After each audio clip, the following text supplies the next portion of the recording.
from the Woodpecker Studio in the great state of New Hampshire, welcome to the Sounds Like a Search and Rescue podcast, where we discuss all things related to hiking and search and rescue in the White Mountains of New Hampshire.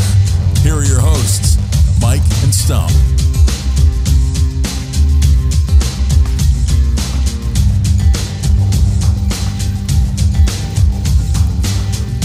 Live episode 90. It's really 90, huh? 10 more to go. Episode 90. Man. Yikes. 10 more to go. The big 100. To 100. Damn. Yeah. You getting bored with this yet, Stomp? No, not at all. Nope. I mean, sort of, sometimes I get bored of the tech issues and stuff like that, or like, you know, when things come up out of the blue, but I love recording the show, and the topics always seem to be pretty fresh. Yep. Yeah, they are. It's amazing. And then you hit the record button, right? I sure did. Okay. Stosh, welcome. Welcome. Well, yeah, I had to record, so don't worry about that. Okay. I mean, actually, yeah, I did. We have a fellow podcaster here, so you better not screw this one up, Stosh. I'll try not to, Mike. I'm sorry. All right.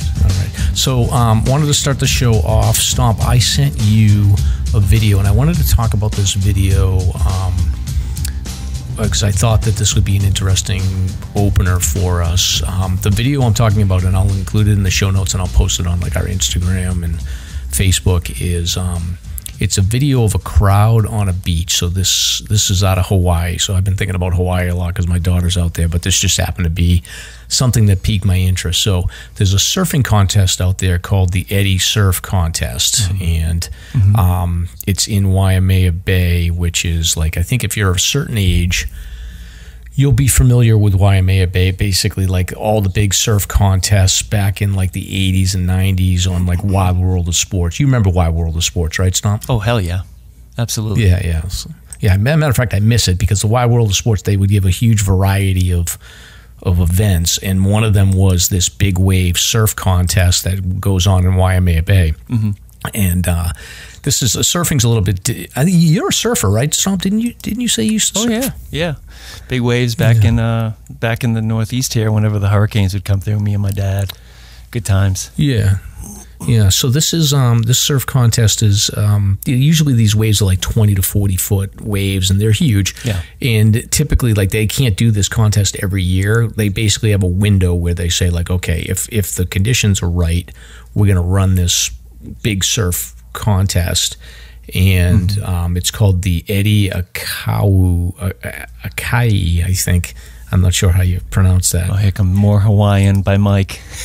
Yeah, exactly. But basically, this guy is an early lifeguard sort of pioneer. He's like saved over 500 people. He's like a surf legend. So they have this surf contest. They call it the Eddie, and they basically wait around for these big waves to happen. So the reason why I'm bringing this up is that there's a video going around of a crowd on the beach, and there's a lifeguard basically announcing, saying like, look, you're at risk by standing here on the beach. There's big waves that are going to come in. You've been warned. Make sure you hold on to your kids. You shouldn't be down here. And it goes on to show a series of basically swells that come in and take this whole crowd out. Yeah. And it got me to thinking about like the parallels around, what we see in hiking sometimes, and also crowd dynamics. Like, I think a lot of people don't have situational awareness, or they, in events where things are coming at them really fast, they don't react, like especially if the crowd is verifying sort of the resistance to authority.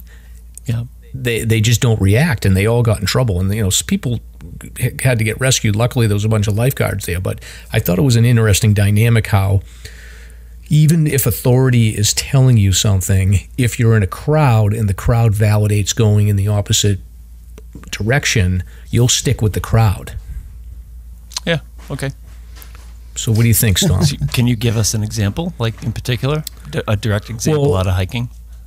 Well, what I'm thinking is sort of going back to sort of Ty's scenario where, if one person sort of feels like either they're not comfortable or they're seeing that the other people are self-assured, they're going to go forward even if they're having their doubts. And I think that's where you can get into risk. And I think a lot of times we've seen these scenarios where, you know, you get 8 or 10 college kids that are hiking on a trail, somebody takes a wrong turn, they all keep going forward, even though I'm sure a lot of them sort of know like, hey, something's wrong, but they keep going forward because they've got that group dynamic. And I think a lot of times like this big wave surf situation where people are just standing there, and it was clear that the waves were going to come at them and it was going to get worse, but because nobody moved, they all just let it happen. Right. So what's the solution? It's like peer pressure, right? It's peer pressure, exactly. I think that it's like listening to your voice inside. I'm sure that there were people in that group that were like, you know what, I got to get the hell out of here, but they froze because everybody else didn't move. Yeah, absolutely. Makes sense. Yeah. Outside of these events too, I mean, it happens in daily life, just outside of recreational activities. Yeah, I think too, it's like a pacing thing. Like especially when you're hiking, like everything moves super slow, and avalanches, you've seen those videos before where people will be like, oh, look at that avalanche, and then, you know, within 3 minutes they'll be covered by snow. Sort of the same thing happened with this wave situation. So I think understanding how quickly things can come at you is a big deal. So, you know, social media has a big play in that too. When people want to capture that perfect moment, like you said with the avalanches, I see that all the time. Like on my Instagram, it's just avalanches happen and people are just filming and filming and filming. That's coming down at 200 miles an hour, and let alone 2 minutes, it's going to be at you. So. Yeah, exactly. So it's like nature usually moves really slow, but when you're faced with things like big waves and avalanches approaching, even when you're being chased by animals, I don't think humans really have a good idea around how quickly they need to react on those things. So even if you see a bear chasing you, Stomp, from like a half a mile away, it can be there very quickly. So look out. Right. Interesting. Yes. So think about that. When you're in a crowd, don't rely on what everybody else is doing. Rely on your own instincts.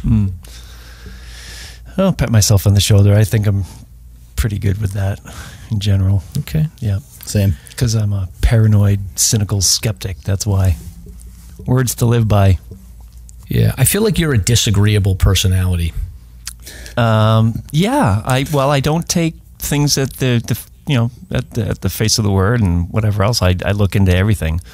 You know, I just don't take any claim without doing my due diligence and researching and everything else. So, yeah, I've developed that over the years. I don't know. You're a real pain in the neck, Stomp. Curmudgeon. But anyway, the other thing I was thinking about is with these surf contests, like it always harkens me back to like one of my favorite movies, which is North Shore. Do you know that movie? I've never seen that. You've never seen that movie? It's like basically Karate Kid, but for surfing. Yeah, wasn't who was in that? Oh, a male actor. I forget his name.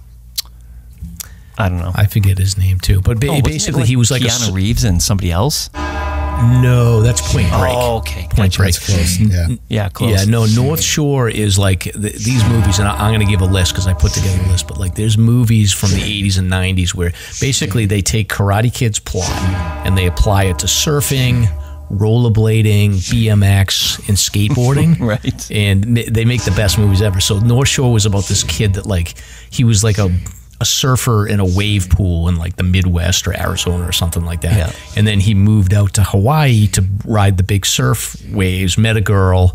The girl's connected to like the big leader of the surf gang. And of course the kid like drops in on a wave in front of like the leader and like gets into a fight. So then he spends the whole time like falling in love with the girl, but also pissing off the local surf gang. And then he, you know, obviously wins the competition because some Mr. Miyagi surf guru teaches him how to be a big wave surfer, and he gets the girl and he makes friends with the, you know, gotcha, with the gang. Yeah. So you got to see that stuff. Yeah, so North Shore. Yeah. There's another version of this called Airborne, which is a rollerblading movie with Seth Green. Same plot. And then there's a BMX one called Rad. Do you know these, Stosh, what I'm talking about? Rad was one of my, actually it is my favorite movie of all time. I was a previous BMXer. Awesome. Well, I tried to be, but Rad was just one of those movies that as a small town, you're just like, oh man, this is absolutely fantastic. I want this to happen in my town. Yes, yeah, exactly. And then thrashing is the skateboard version. So you've got surfing, you've got North Shore, airborne is the rollerblade one, rad for BMX, and then thrashing for skateboarding. So I'll include a link to these all in the show notes if people want to binge. But like, that's a cool Friday night. It's just binge all those movies. Mm-hmm. People beyond 1996 won't understand. They'll just be like, this is boring stuff. Yeah. I think our audience skews old, so they'll hopefully appreciate it. How do we change that, by the way? We need young blood in this crowd. Memes. I don't know. Trust me. Yes, memes. That should do the trick. Yeah, exactly. Well, I am working on my Hallmark movie script, so maybe that'll attract some stuff. Oh, the one that you popped on us last week? The stream of conscious? Yeah, I was thinking about it when I was hiking. I was thinking about the script, and I think my working title is Kittens for Waterville. So when we last left my storyline, I had the crusty snowmaker guy and the girl that lost her cat, and they would fall in love. But I figured out a backstory for the snowmaker guy. Okay. So the movie's going to start with this snowmaker guy's going to actually be in a suit, and he's going to be like the general manager of the ski resort. And then he's going to have this like little assistant manager reporting to him, and they're going to be in a room talking. And, you know, fast forward, like, you know, his kids and his wife are going to come in, and he's like super happy. And then it's going to be like 5 years later. And then he's going to be living in a little like, I feel like all these ski resorts have this, but it's going to be like a shed where the snowmaker guy lives. You know, and he's got his like little hot plate and his bed, right, and that's all he has in there, but it's heated. You know what I mean? That's a big assumption. Like all these guys are living in little sheds on the side of the mountain. I don't know. But this guy's going to be living in there. And then his assistant who worked for him at the old mountain is now going to be the general manager, and he's going to come in and like talk to him or whatever. And then eventually we're going to find out that like the whole thing about this guy is that he was married, had a kid. One of the kids got injured and paralyzed in a ski accident, and then he blamed himself for it. So he like broke up with his wife, quit his job as the general manager, and just is making snow working under this old guy. And then eventually when they open up the Woodpecker restaurant, what's going to end up happening is that he's going to reconnect with his family, his old family. You know, the wife's going to be moving on with a new husband or whatever, but they're going to get along, and the kid's going to be like an adapted skier or something. So the new girlfriend's going to make him see that he should be like joining his family, and that he shouldn't feel guilty for his kid getting injured. I think you might be onto something. I mean, Hallmark might be open to this idea. It's pretty broad in scope. It's very daring. It is, yeah. I was thinking about it as I was hiking. That's all. That's what I do when I'm hiking. I'm thinking about my Hallmark movie script. Do you write this down so you can like keep it in sequence and stuff, or does it just come off the top of your head? Well, last week it came off the top of my head. Then I was thinking about it as I was hiking up to Mount Tecumseh. But now I just have it here. I got it recorded so I can go back and listen to it if I want to write the script. I go at it, man. Hit it. Yeah. We got a couple of emails. People were like, I'm here for the Hallmark movie, so we'll see. Twisted. These listeners are twisted. Yeah, Stomp, a lot of feedback about the choking situation and the edit screw up. Yeah. So you need to answer for your crime. Oh, man. That was just one of those weeks. Like, some weeks we end up recording and editing the night before we release a show. So what that means for me is a late night up till midnight. I think when I let that one slip, it was about 12:30, and I was my eyes were closing at the PC here at the desktop, and it just totally slipped right by me. Yeah, that was a big one. I mean, I agree with sort of letting basic stuff go with editing, but that was a doozy. But hey, I don't know if there's other doozies, I'll consider this. I think it was like 68% on the Instagram poll. People wanted the editing left alone. We'll do it live. Yeah, no kidding. Yeah.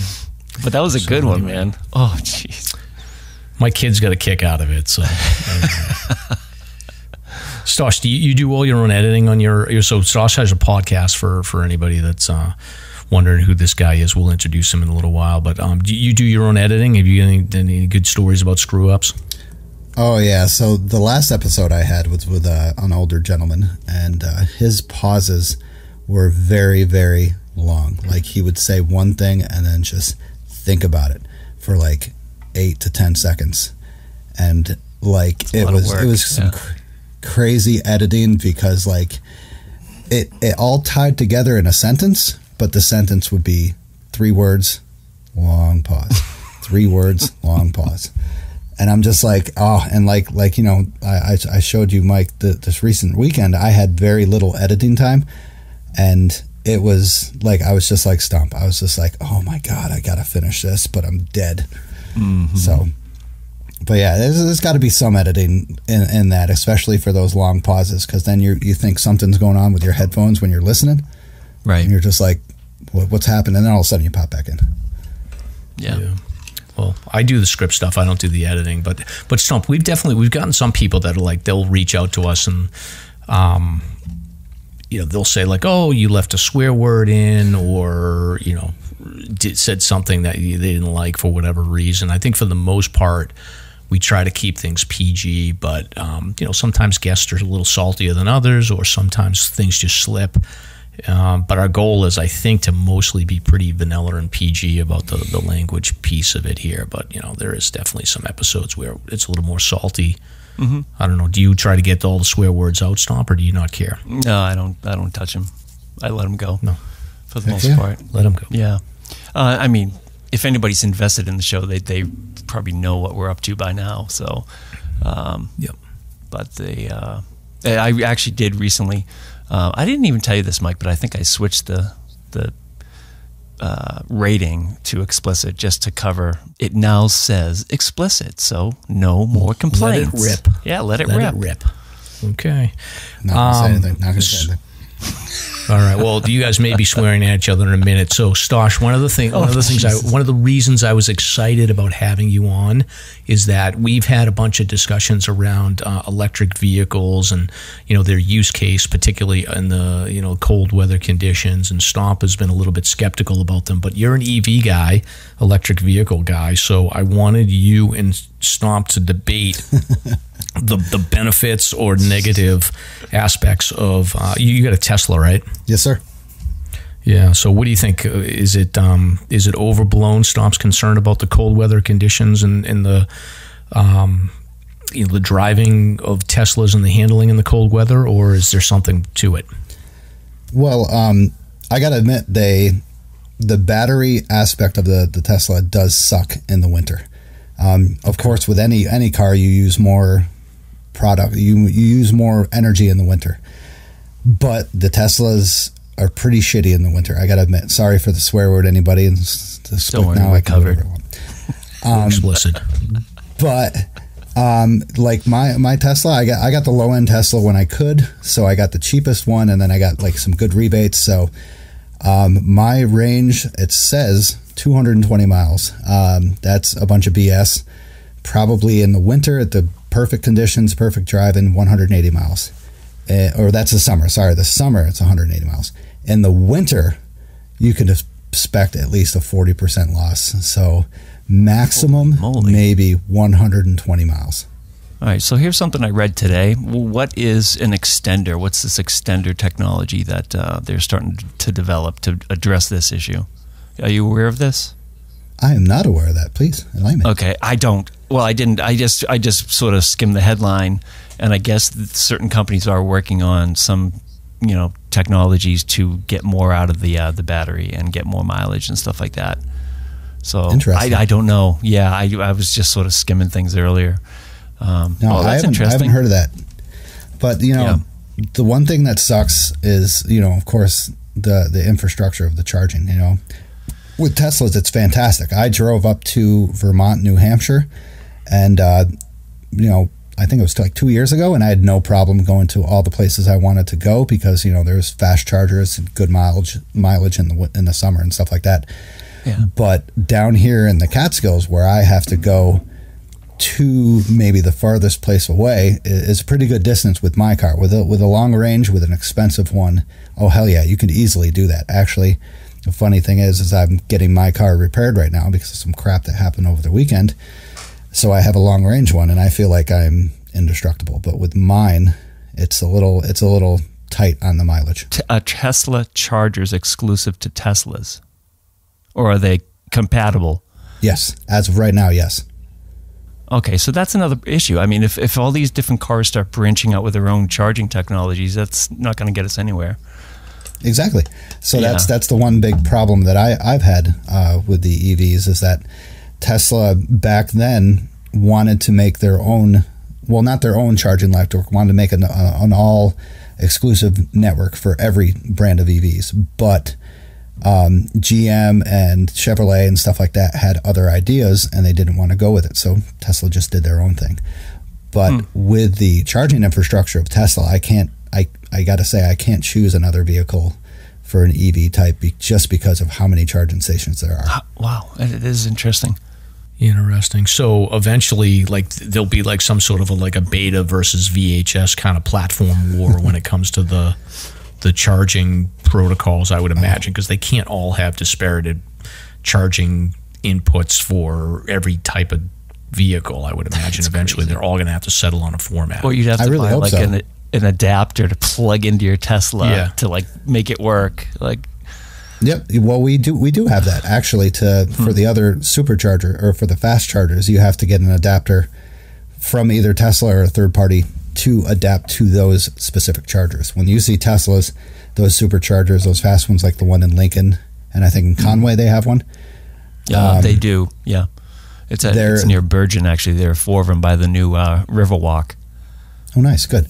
Yeah. They are specifically for Teslas. And then there's other ones called Electrify America and stuff like that are fast chargers for non-Teslas. And then the Tesla has an adapter to go to work for it. I don't know why Teslas can adapt to the other ones, but they can't adapt to the Tesla ones. It's really weird. Yeah. Interesting. And your Tesla, is it all-wheel drive? Mine is rear-wheel drive.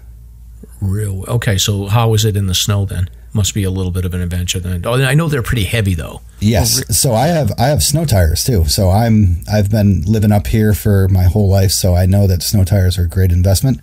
And I have been through 3 feet of snow going to work, and it's been phenomenal. The traction control is absolutely incredible on that thing. Interesting. Yeah, I've gone to. I'll have to show you trailheads that I've been to where I've gone up and it hasn't been plowed, but I've dug out my own parking spot because I had to just shovel out a parking spot to get in there. Interesting. Well, maybe Stomp will buy a Tesla, his next vehicle. We'll see. Only if it's mandated. Oh, by the way, Okay. see, that's what really frustrates me about this whole topic.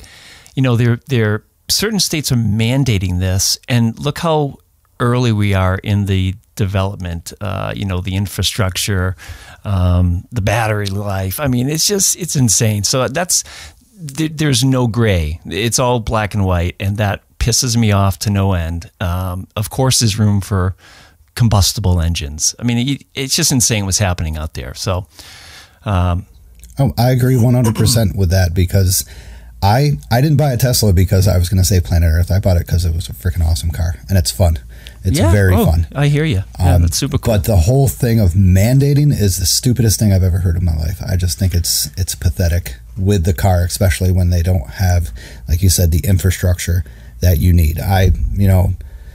With my car and my range, I am seriously thinking, because of the way I hike and where I'm located, to going back to a partial hybrid or something like that. Yeah, it's interesting. Yeah, I think the hybrid seems to be the way to go from my perspective on this because it's the best of both worlds. But I think as far as these states mandating, I think California's always done this. Like, there's no downside for them. So it's a political winner for them to do this because they've got a lot of people that care about the environment and they see that as like a progressive step towards improving the environment. And then it's very easy for them to sort of roll back and just say like, okay, well, we said 2035, now we're going to push it out to 2045. The upside for them to do it is that if the car companies really start picking up the technology, then they can say like, oh, well, we were the thought leader in this and we're good, so vote for us. So there's no downside for the politicians to mandate this stuff, but there's really no teeth to it because it's going to move at the pace of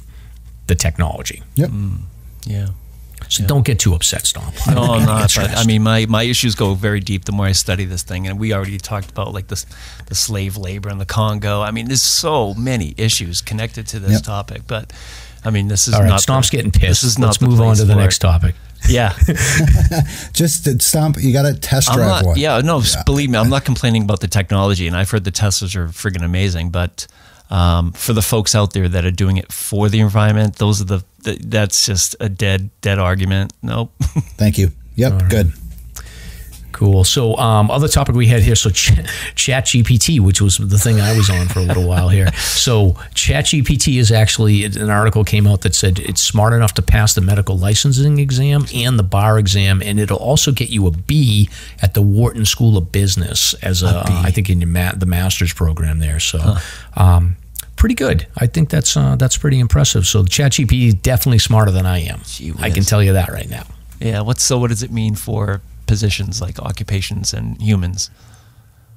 I don't know. I think that like if you're a copywriter or if you are a communications person, then I think it could be a threat to you. I think where it's going to be most dangerous is for call center type jobs where you're sort of transactional, like those people that work the phone for the airlines, the people that work the phones for customer service.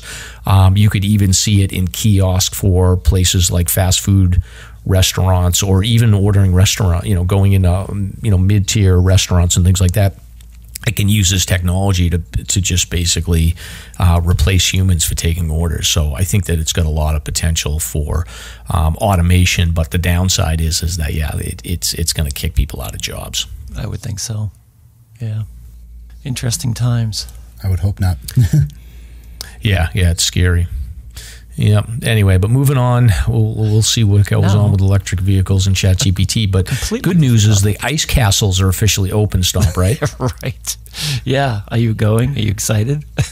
You want to remind the listeners what that is? Well, it's right here in Woodstock. It's just the frozen glacial, decorative sites there with all the flashing lights and whatever. It's been hitting Lincoln for past several years, and it's a good time. It's pretty cool to see.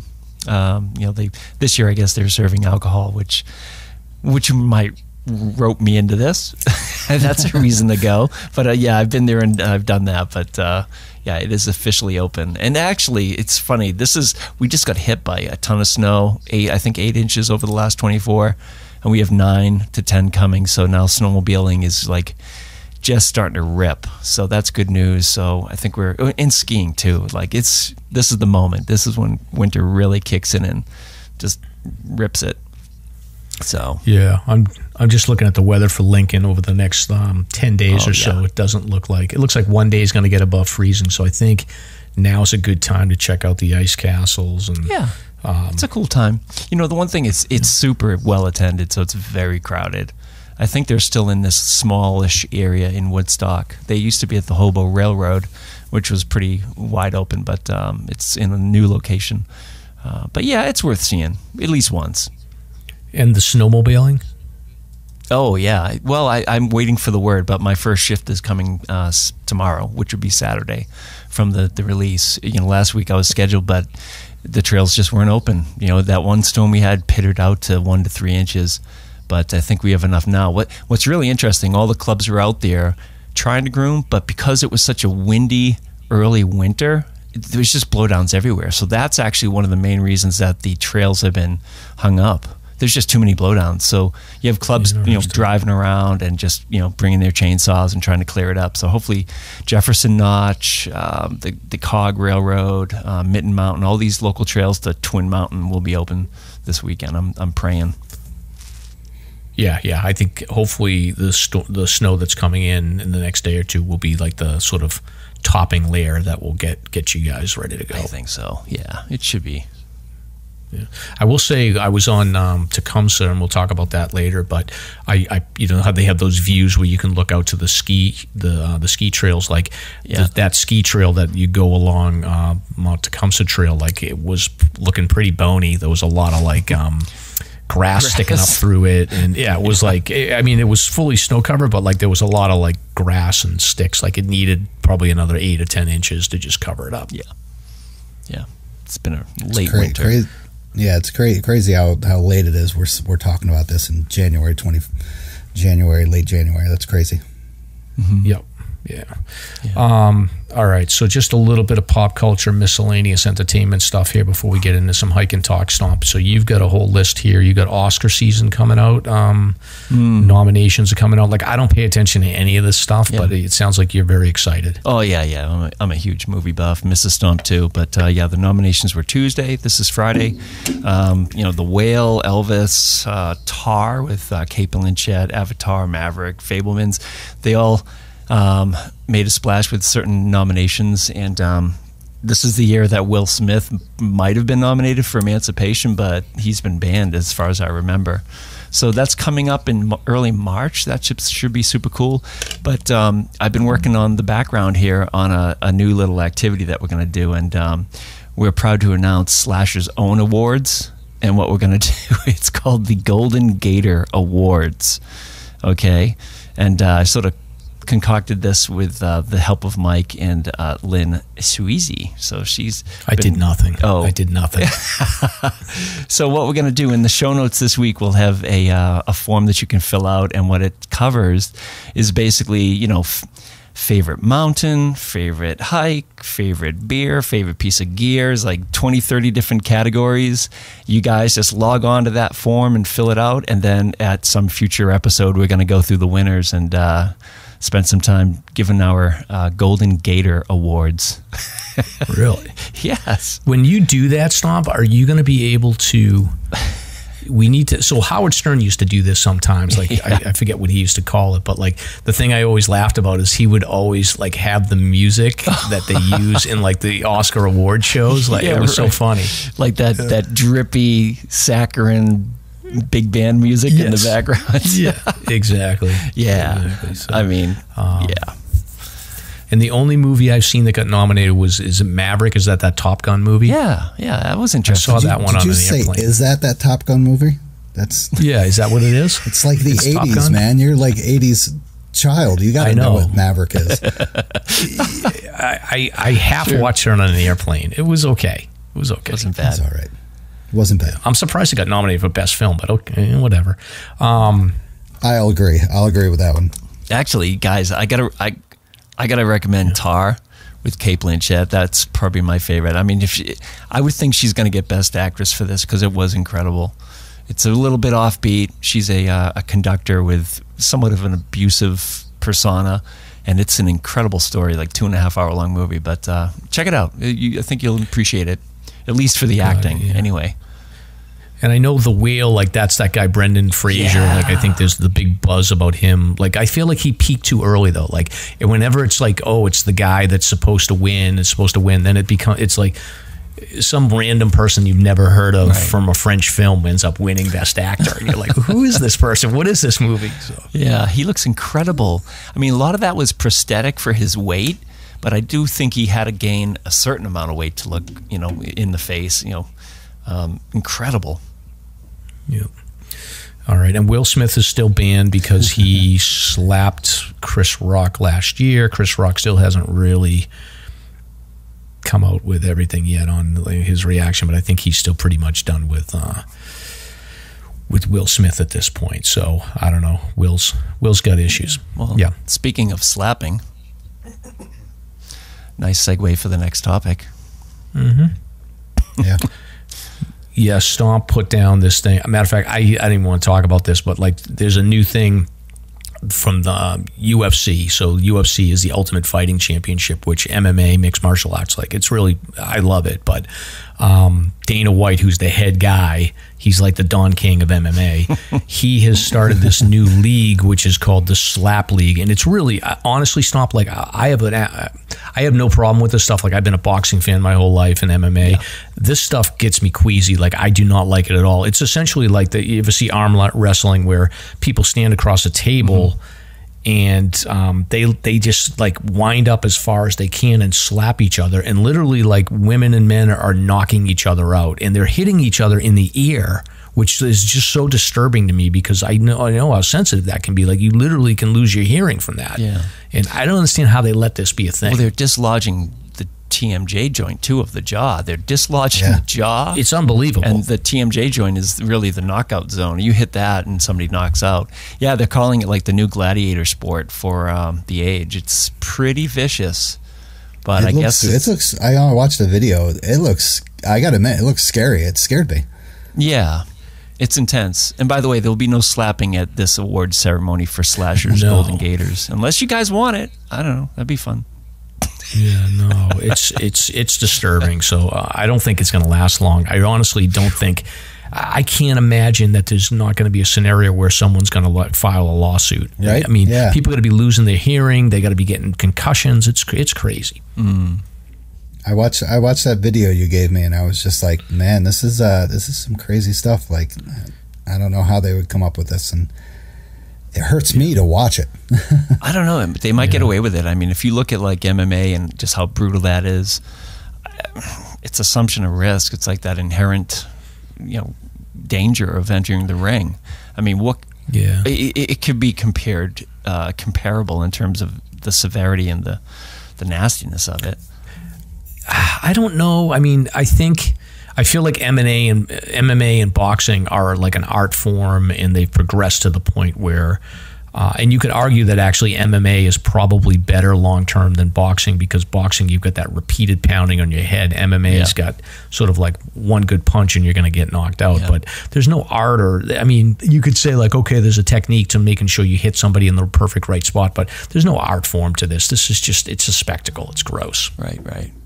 Yeah, it's not my cup of tea, but it's out there. Yeah, it sure is. All right, Stomp. And then the last thing, you said you want to talk about layoffs in the tech sector. I have opinions on this, but you can go ahead. I mean, the latest is, there's like 12, 13,000 with Amazon, NBC, New York Times. I mean, there's layoffs everywhere. And this article regarding Spotify is related to the drop in advertising revenue. So a lot of these companies, I think, are just getting hit by the revenue. So they're just the loss of advertising.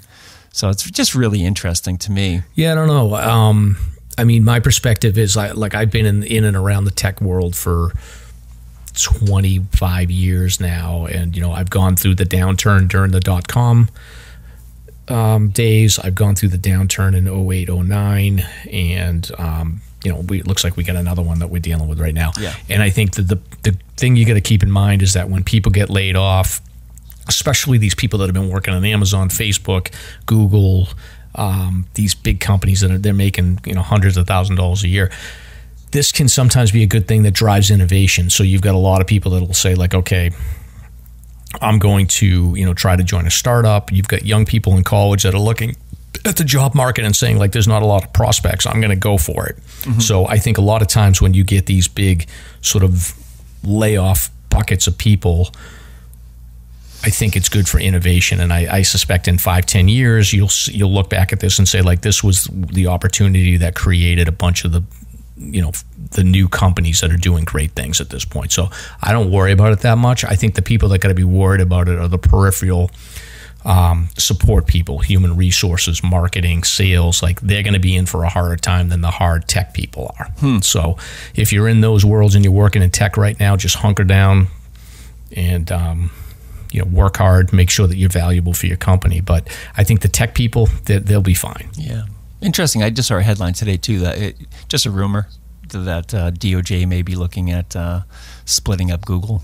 Did you hear about this? No, I didn't. I saw that they've been going after Ticketmaster, which rightly so, but not Google. Just another headline. Yeah. So I think it's tough because Google's sort of like the balance against Apple for the iPhone when it comes to antitrust. But who knows? Who knows? But anyway, Stomp, moving on to the next topic here. So 2 weeks ago, we did unpopular opinions. Yeah. Then last week, we did backpacking overrated advice. Now I've got another one for you guys, which is stupid hiker tricks. Okay. All right. So you guys, I've got a little list here. But you know, if you have anything to add to it. But the reason I thought about this, Stomp, was that you had put something on the story for Instagram about Infinite Storm in that movie. I didn't even catch this, but Naomi Watts' character, who's playing Pam Bales, she uses your sock method to keep her water warm. Isn't that funny? I never noticed it until the other night too. Like, oh damn. Hell yes. Did you notice it? Did you pick that out? Were you the one that realized that? Who sent that to you? Do you know who saw that? Was Mrs. Stomp. She's like, hey, she just used your sock trick, and we had to rewind it. And sure enough, she did the whole trick.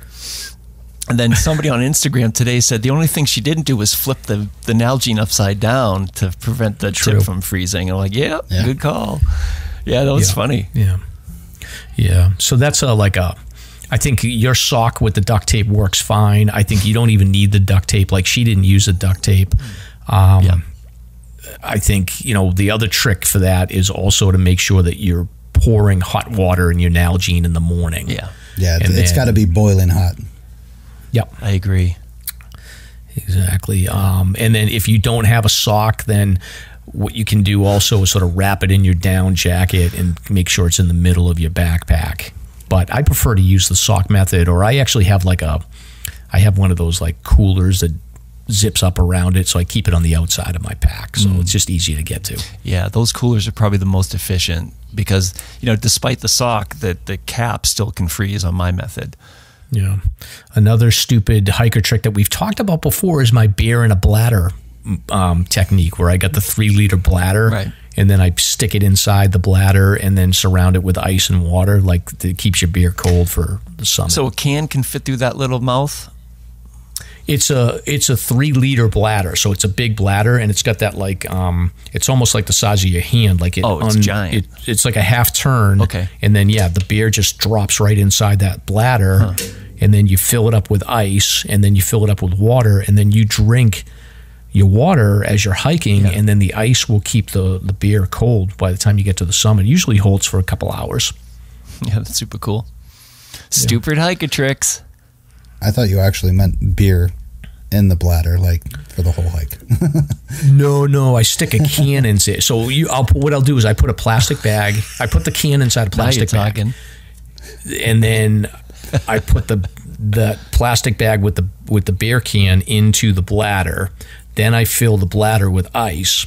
Then I fill it up with water, and that way I can use the bladder as a drink. And this is obviously only in the summer or hot weather, and it will keep the beer cold for when I get to the summit. I just take it out of the bladder and I take it out of the plastic bag because I don't like the metal taste. Plus, who knows what's been crawling around the can. And then I get a nice cold beer at the summit.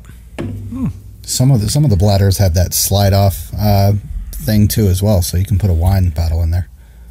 Exactly. Yeah, you're right. They have that like little plastic thing, and it's a wide open. Mine have like a circle. So, but that's another stupid one. And then obviously duct tape on the hiking poles. Everybody knows that one. The other thing, I use deer fly tape on my hat. During deer fly season, it gets really bad. So I have this sticky tape that I put on my hat, and that takes care of the deer flies. And then the other thing I like to do for water, and this is a through hiker trick, is you get the smart water bottle and you use the Sawyer mini filter, and that way you don't have to use a bag to squeeze through the filter to fill it into another container. You simply just use your smart water bottle in the water source, screw the Sawyer mini filter on top of it, and drink from the filter. That's a good one. Yeah, that is definitely a good one. And plus, they hold the smart water bottles hold a lot of water, so bigger than the pouches. Exactly. And then another stupid trick is I just have like shoulder pockets, like anything, you know, if you can get pockets to go on your shoulder straps to put your phone in or food or a water bottle, then that's another good stupid hiker trick. Cool. I don't think they're stupid at all. So Stomp, you got anything? The one that comes to mind for me is in ticky areas, taking your long socks and rolling them up and tucking your pants inside your socks. And then to double upon that is to get those pants with the zippers at the knees so you can make pants or shorts. That zipper threshold tends to catch ticks pretty well and prevents them from getting up higher. So that's just a little tip I picked up over the years. Okay. Yeah. I'm going to rename this Not So Stupid Tricks. Yeah, they're not stupid at all. Yeah. You got anything, Stosh? I use, sometimes when I'm in bushwhacking in the Catskills, I use double-sided tape to get the ticks, to collect them on the front and the back end of my shins, basically. There you go. Okay. Yeah, that's a good method too. Yeah. And you can get that stuff anywhere. You don't have to get that at like REI for $1 million. You can go to your local hardware store and get it. Hell yeah. Yeah. Well, unless you want to spend $1 million. It's totally cool. It's all branding. Yeah, it occurs to me too that you could use the deer fly tape, although that stuff is super sticky. But like if you get it on you, it can be difficult. But you could use those around your ankles too to catch the ticks as they're crawling up. So, all right, so that's good. So if anybody listening has any other stupid hiker tricks they want to share with us, just send us a note or over Instagram or Facebook or wherever. I can't think of one stupid one though. They're all not so stupid. Very Smart hiking tips. They're smart. Huh. Yeah, we have some coffees. Want me to run through them quick? Yeah, what do you got? Little Man Hikes donated 3. Thank you very much. And Tony Stewart, the OG fan of SLASR, donated 5. And she said, "Don't choke on the coffee." After the editing How do you failure. know Tony Stewart is a she? Tony, Toni, because she's a friend actually of me and Mrs. Stomp, and she's the postmaster down in Waterville. Oh, Super okay. cool. Got it. Thank you, Tony. She enjoyed the choking bit. Well, here's the story with, she did. She loved it. But Tony was the one that said to Mrs. Stomp, "Hey, I got to tell you about this cool podcast I just discovered." And Mrs. Stomp was like, "Oh yeah, what is it?" She said, "It sounds like a search and rescue." And Mrs. Stomp was like, "My husband's a co-host." Oh, she must have died. Yeah. She must have been like, "You got to be kidding It was me." hilarious. That's how that whole relationship started. So it's a good story. That's good. Celebrities. All right. Right. Yeah. So, all right. So, welcome to episode 90 of the Sounds Like a Search and Rescue podcast. What are we, 45 minutes in here, Stomp? Another record. Yeah. So this week we are joined by our friend Stosh. He is from the excellent podcast called Inside the Line, the Catskills. So Stosh is an experienced hiker, search and rescue volunteer, and podcaster who's going to join us to talk about the Catskills. Going to talk a little bit about hiker safety. He knows a bunch about abandoned plane wrecks in the Catskills, and we'll cover a bunch of other topics, including some recommendations for great hikes in the Catskills area. Later in the show, we're going to talk about some recent hikes that Stomp and I have done on Monadnock and Mount Tecumseh, and then we'll wrap the show up with a preview of the 2022 media reported search and rescue events in the White Mountains for 2022. I didn't get the whole thing done, but I put together a summary for the first half of 2022. So I'll share some insights and some trends for what we saw in the first half of 2022. And then in the coming weeks, we'll wrap it up, the whole thing. But it just takes a little bit of time to gather the data, Stomp. And I don't let anybody else do it because I got a certain system that I use. Yes, sir. All right. So I'm Mike. And I'm Stomp. Let's get started. So for this drink section, we have 2 sponsors. We have a brand new sponsor, which is really exciting because we all love this group. It's 48 Peaks Alzheimer's. Hike to Fight Alzheimer's with 48 Peaks, a fundraising and awareness event for the Alzheimer's Association. Join 450 plus hikers this summer as we hike New Hampshire's 4,000 footers, or create your own hiking adventure from a 52 with a view to a Prezi Traverse, or climb your favorite mountain. Together, we will paint the mountains purple and raise vital funding to advance the care, support, and research efforts of the Alzheimer's Association. Visit alz.org, that's alz.org, /48 Peaks. That's the number 48 Peaks to learn more. And our second sponsor is CS Coffee. CS Instant Coffee, zero waste instant coffee that comes in compostable packets, perfect for the trail and home. Each packet makes about 20 ounces of coffee, so you can take one of them on an overnight trip, and it makes 2 pretty good sized cups of coffee. Put it in your backpack, find some hot water, and you're good to go. Learn more by going to our show notes or Google CS, that's the letters CS Instant Coffee. Or go to the website, csinstant.coffee. Coffee. Stosh, how do you say coffee? Do you get that New York accent? No, please do not associate me with anything of the New York City area, please. Is that's only a New York City, like Long Island thing? It's Long Island, forget about it.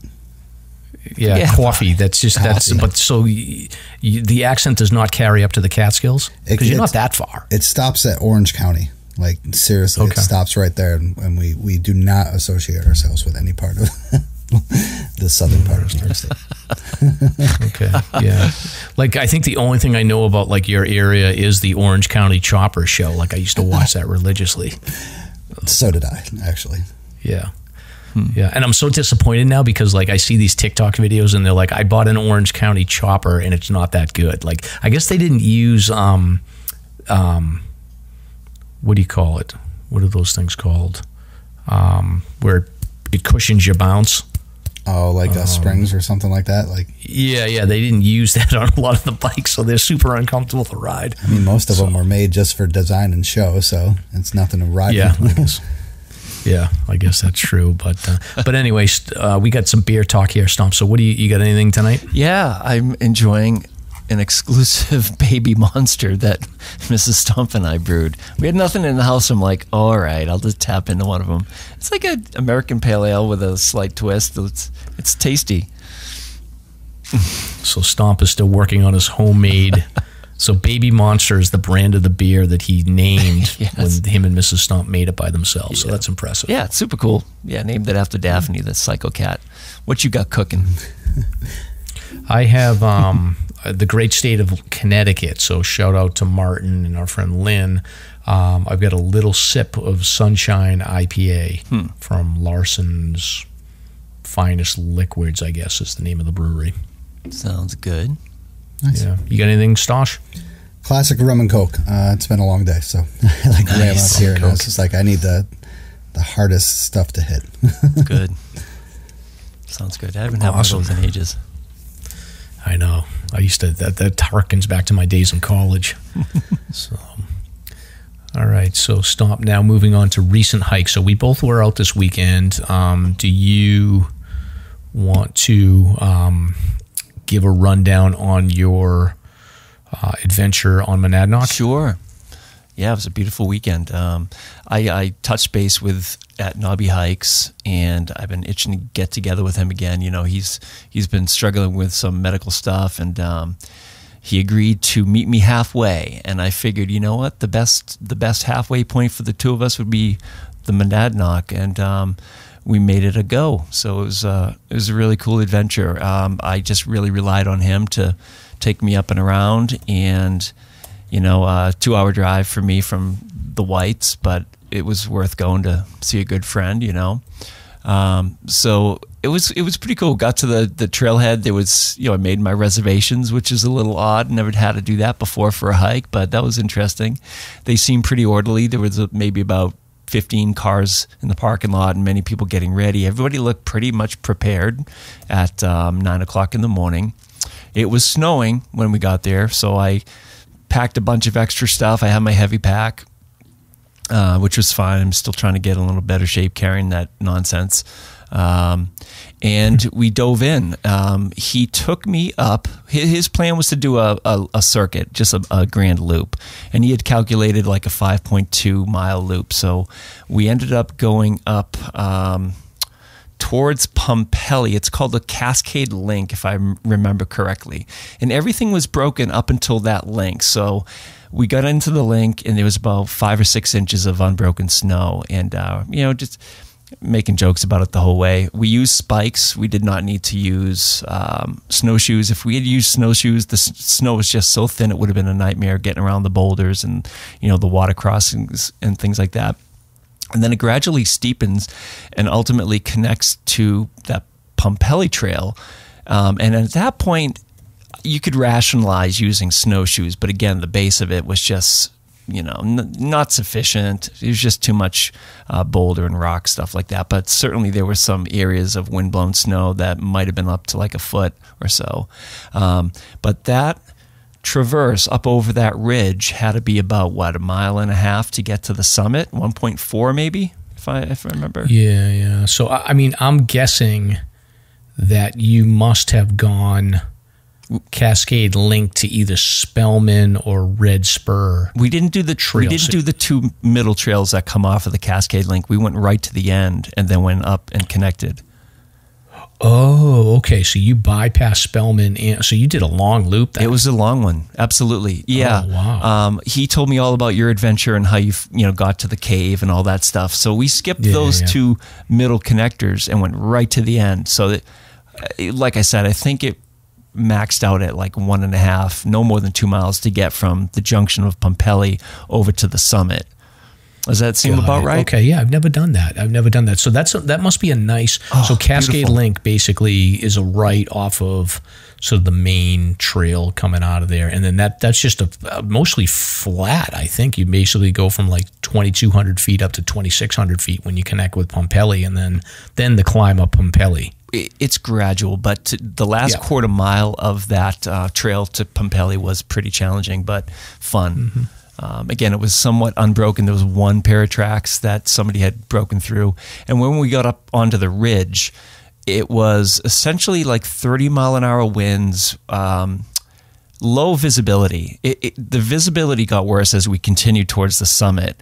We saw 2 people coming across the ridge, and it reminded me to a point of like the Squam Traverse. But the closer we got to the ridge, the more it reminded me of the damn Northern Prezzies. I was flabbergasted at how rugged it was up there and how rough the conditions were, and I was just blown away. We were maybe 1/10 to 2/10 of a mile from the summit, and tracks were gone. The tracks we were following were windswept. Our tracks were disappearing fast. It was wild, and there was nobody else really on that ridge until we got to the summit, and we saw on the summit maybe about 12 people, and it was ferocious. I mean, people saw the videos that I posted probably, but man, hardcore mountain. Now, I really understand now why people can get lost up there so easily and why it's such a common area for rescues. Aside from the fact that it's a high volume mountain for visitors, it's just a pretty rugged, vigorous hike. I was blown away. Yeah. And then it's legit. Oh, it is. That I hadn't done the route that you've done, but like going Cascade to Spellman and then up to the peak and then coming back down like White Arrow or White Dot or whatever. Like it's a great hike. Yeah. Distance wise, it's not too crazy. Like I love it. I tell people it's a great Friday night hike if the weather's right. Mm-hmm. But like what you're talking about is it's legitimately dangerous up there. Like if you don't have visibility, like it's just as dangerous as any other peak in the in the northern presidentials. I mean, it's a little... Absolutely. I agree. It's a little, I guess, shorter to get down below tree line, but it's you can get lost easily on Monadnock. Right. And for us being up exposed above tree line for 1.5 miles in that particular... I mean, it was like this gigantic cumulus cloud that was just sitting right on top of the summit and just stretched out across the whole ridge. It was intense. I was like a little wigged out at first. I was like, oh, this is going to be a challenge getting across this. Then we went down White Cross, and that was just as sketchy. It was like everybody was butt sliding down because it was glare ice. And yeah, man, not a joke. I was so impressed.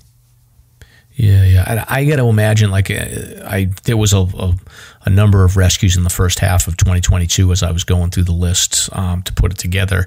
But I have to imagine there's a bunch of rescues that go on that never even make the paper because there's a ranger station right at the bottom, and people get in trouble. They'll tell the rangers they run up a mile or two and help somebody down. Yeah. But I have to imagine there's a bunch of people that get frozen on White Dot or White Cross coming down because there's some sketchy sections there, and the rangers probably have to go up there all the time to help people.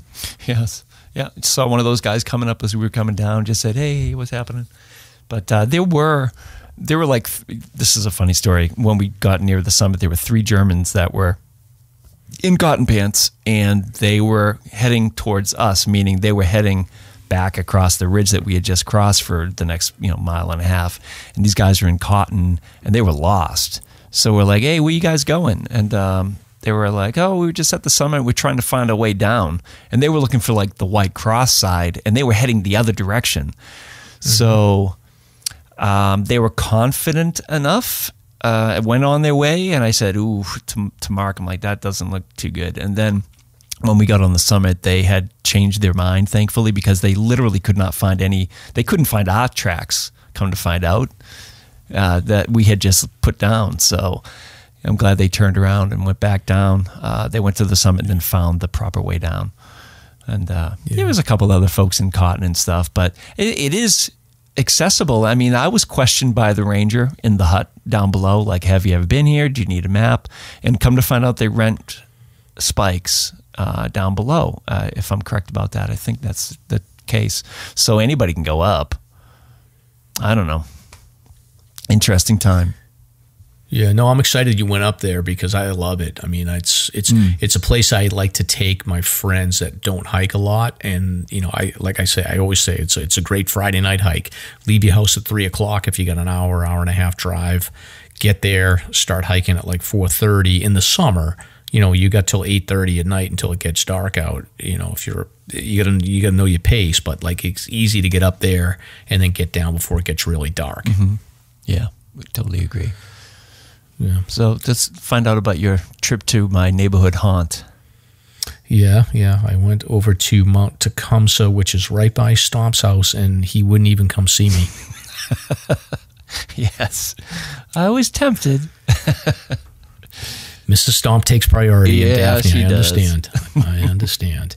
So, so I'm chipping away at the winter 4,000 footer list, and Tecumseh was on my list. Matter of fact, last time I was at Tecumseh must have been 5 years ago when I did a hike up Beaver Brook, up Moosilauke, and then had lunch at the burger place in Lincoln, at Black Mountain Burger, and then you met up with me for a night hike on Tecumseh. I think we saw the sun setting or something up there. So yeah, it's been probably 5 years. Yeah, it's a great view up there, isn't it? It is, yeah. So I got out of my house at like 5 in the morning. I got to the parking lot by probably 6:30, 6:45, and I was expecting it to be cloudy because that's what the forecast was. But when I looked out, I got out of my car and it was blue sky, or the sun was starting to rise and it was blue sky everywhere. The only exception was the snowmaker. So I just started heading up there, expecting the clouds to start rolling in. But when I got up there was a little bit of undercast out past the Osceolas. Mm-hmm. And then I could see, like, how I went up the backside, so you can sort of see out towards Welsh Dickey through the trees. And I could see the undercast, but it was still like, pretty much bright sky.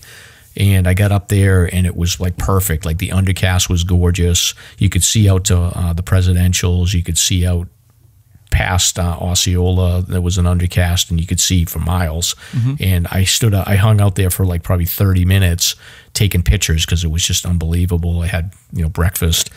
And then all of a sudden, like about probably 20 minutes, 30 minutes in, the clouds started rolling in and I could see the ceiling start to drop. Yeah.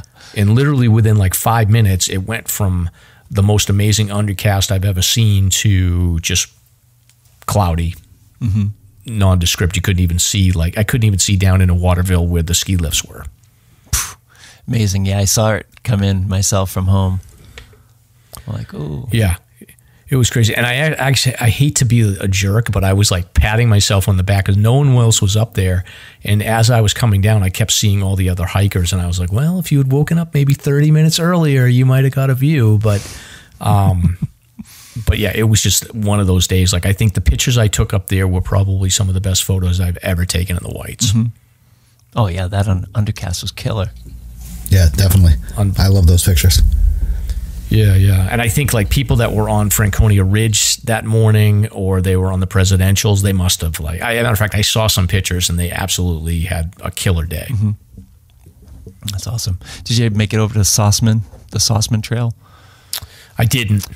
I was like, Yeah, I know. It's a mile. It's flat. Like, if there was still like blue sky, I would have gone over there, but it was just cloudy at that point. And I was like, I just want to get home. And yeah, that's the connector over to Grand Traverse. But there is one little outlook that looks towards the Tri-Pyramids with this bench, picnic bench, and it's just a really beautiful spot for views. It's worth a little trip out there.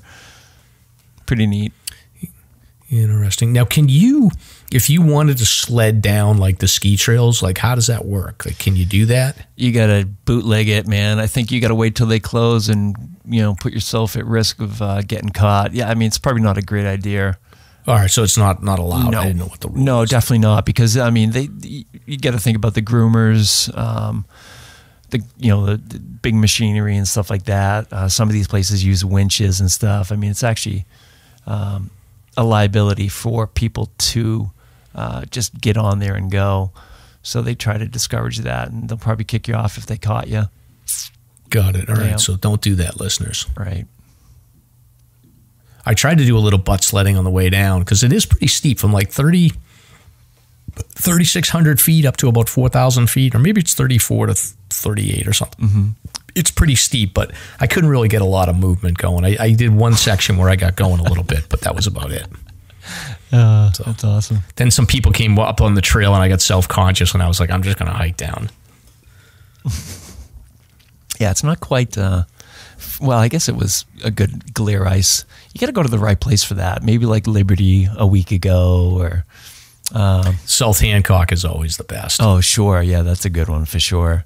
Yeah, Valley Way. Remember we did the Valley Way trip with the crew? Like we got that one section where we were going down like probably like 2 minutes worth of sledding. It was great. Yeah, it's awesome. It's a good time. Yeah, cool. All right, and Stosh, have you ever been to any? Have you hiked any of these? Have you hiked Monadnock or any? We'll talk about the whites in a little bit, but I don't know if you're familiar with what we're even talking about. Well, I've listened to your podcast ever since it started, so I'm kind of, it feels like seriously that I know everything about the whites, but I've never hiked. I've never hiked any of the 48, but I have hiked in New Hampshire. Okay. Awesome. Well, we'll dig into that in a little bit more detail in a minute. But Stomp, you've got some notable hikes, I think, right? Yeah, we got a couple here. Okay. Jay, let me do Shandy first. So Shandy did Mount Pemmy. Nice work. Stacy Tardif 68, first successful winter hike up Mount Cube. And nice. Yeah. And then I want to sort of hone in this for a minute, Mike, and we should add this to the show notes because this is new by me. But J. Thomas 822 sent a donation, tagged us, and it was his first out of 20 hikes of the Lakes Region Conservation Trust. So let's add this to the show notes. But basically, the Lakes Region Conservation Trust covers about 20 different hikes throughout the Belknap region, the Castle in the Clouds region. It's amazing. And at the end of the 20, you can actually get a patch. So they're providing a patch for you to finish all these. It has like Mount Roberts, Mount Shaw. Really looks like a cool challenge. So check it out. A new list. A new I love list. my list. Or maybe it's been around, but patch. A new patch. Yes. Yeah. Patch. I'll have to check that out because I think I'm gonna finish the Belknaps this year. I'll probably wait until I found the Belknaps are good and that region's good to do in April and May when the snow's melting. It's usually a little bit ahead of the curve, so it's good to get down there. So, but I'll check that out and put it in the show notes. Yeah, good information.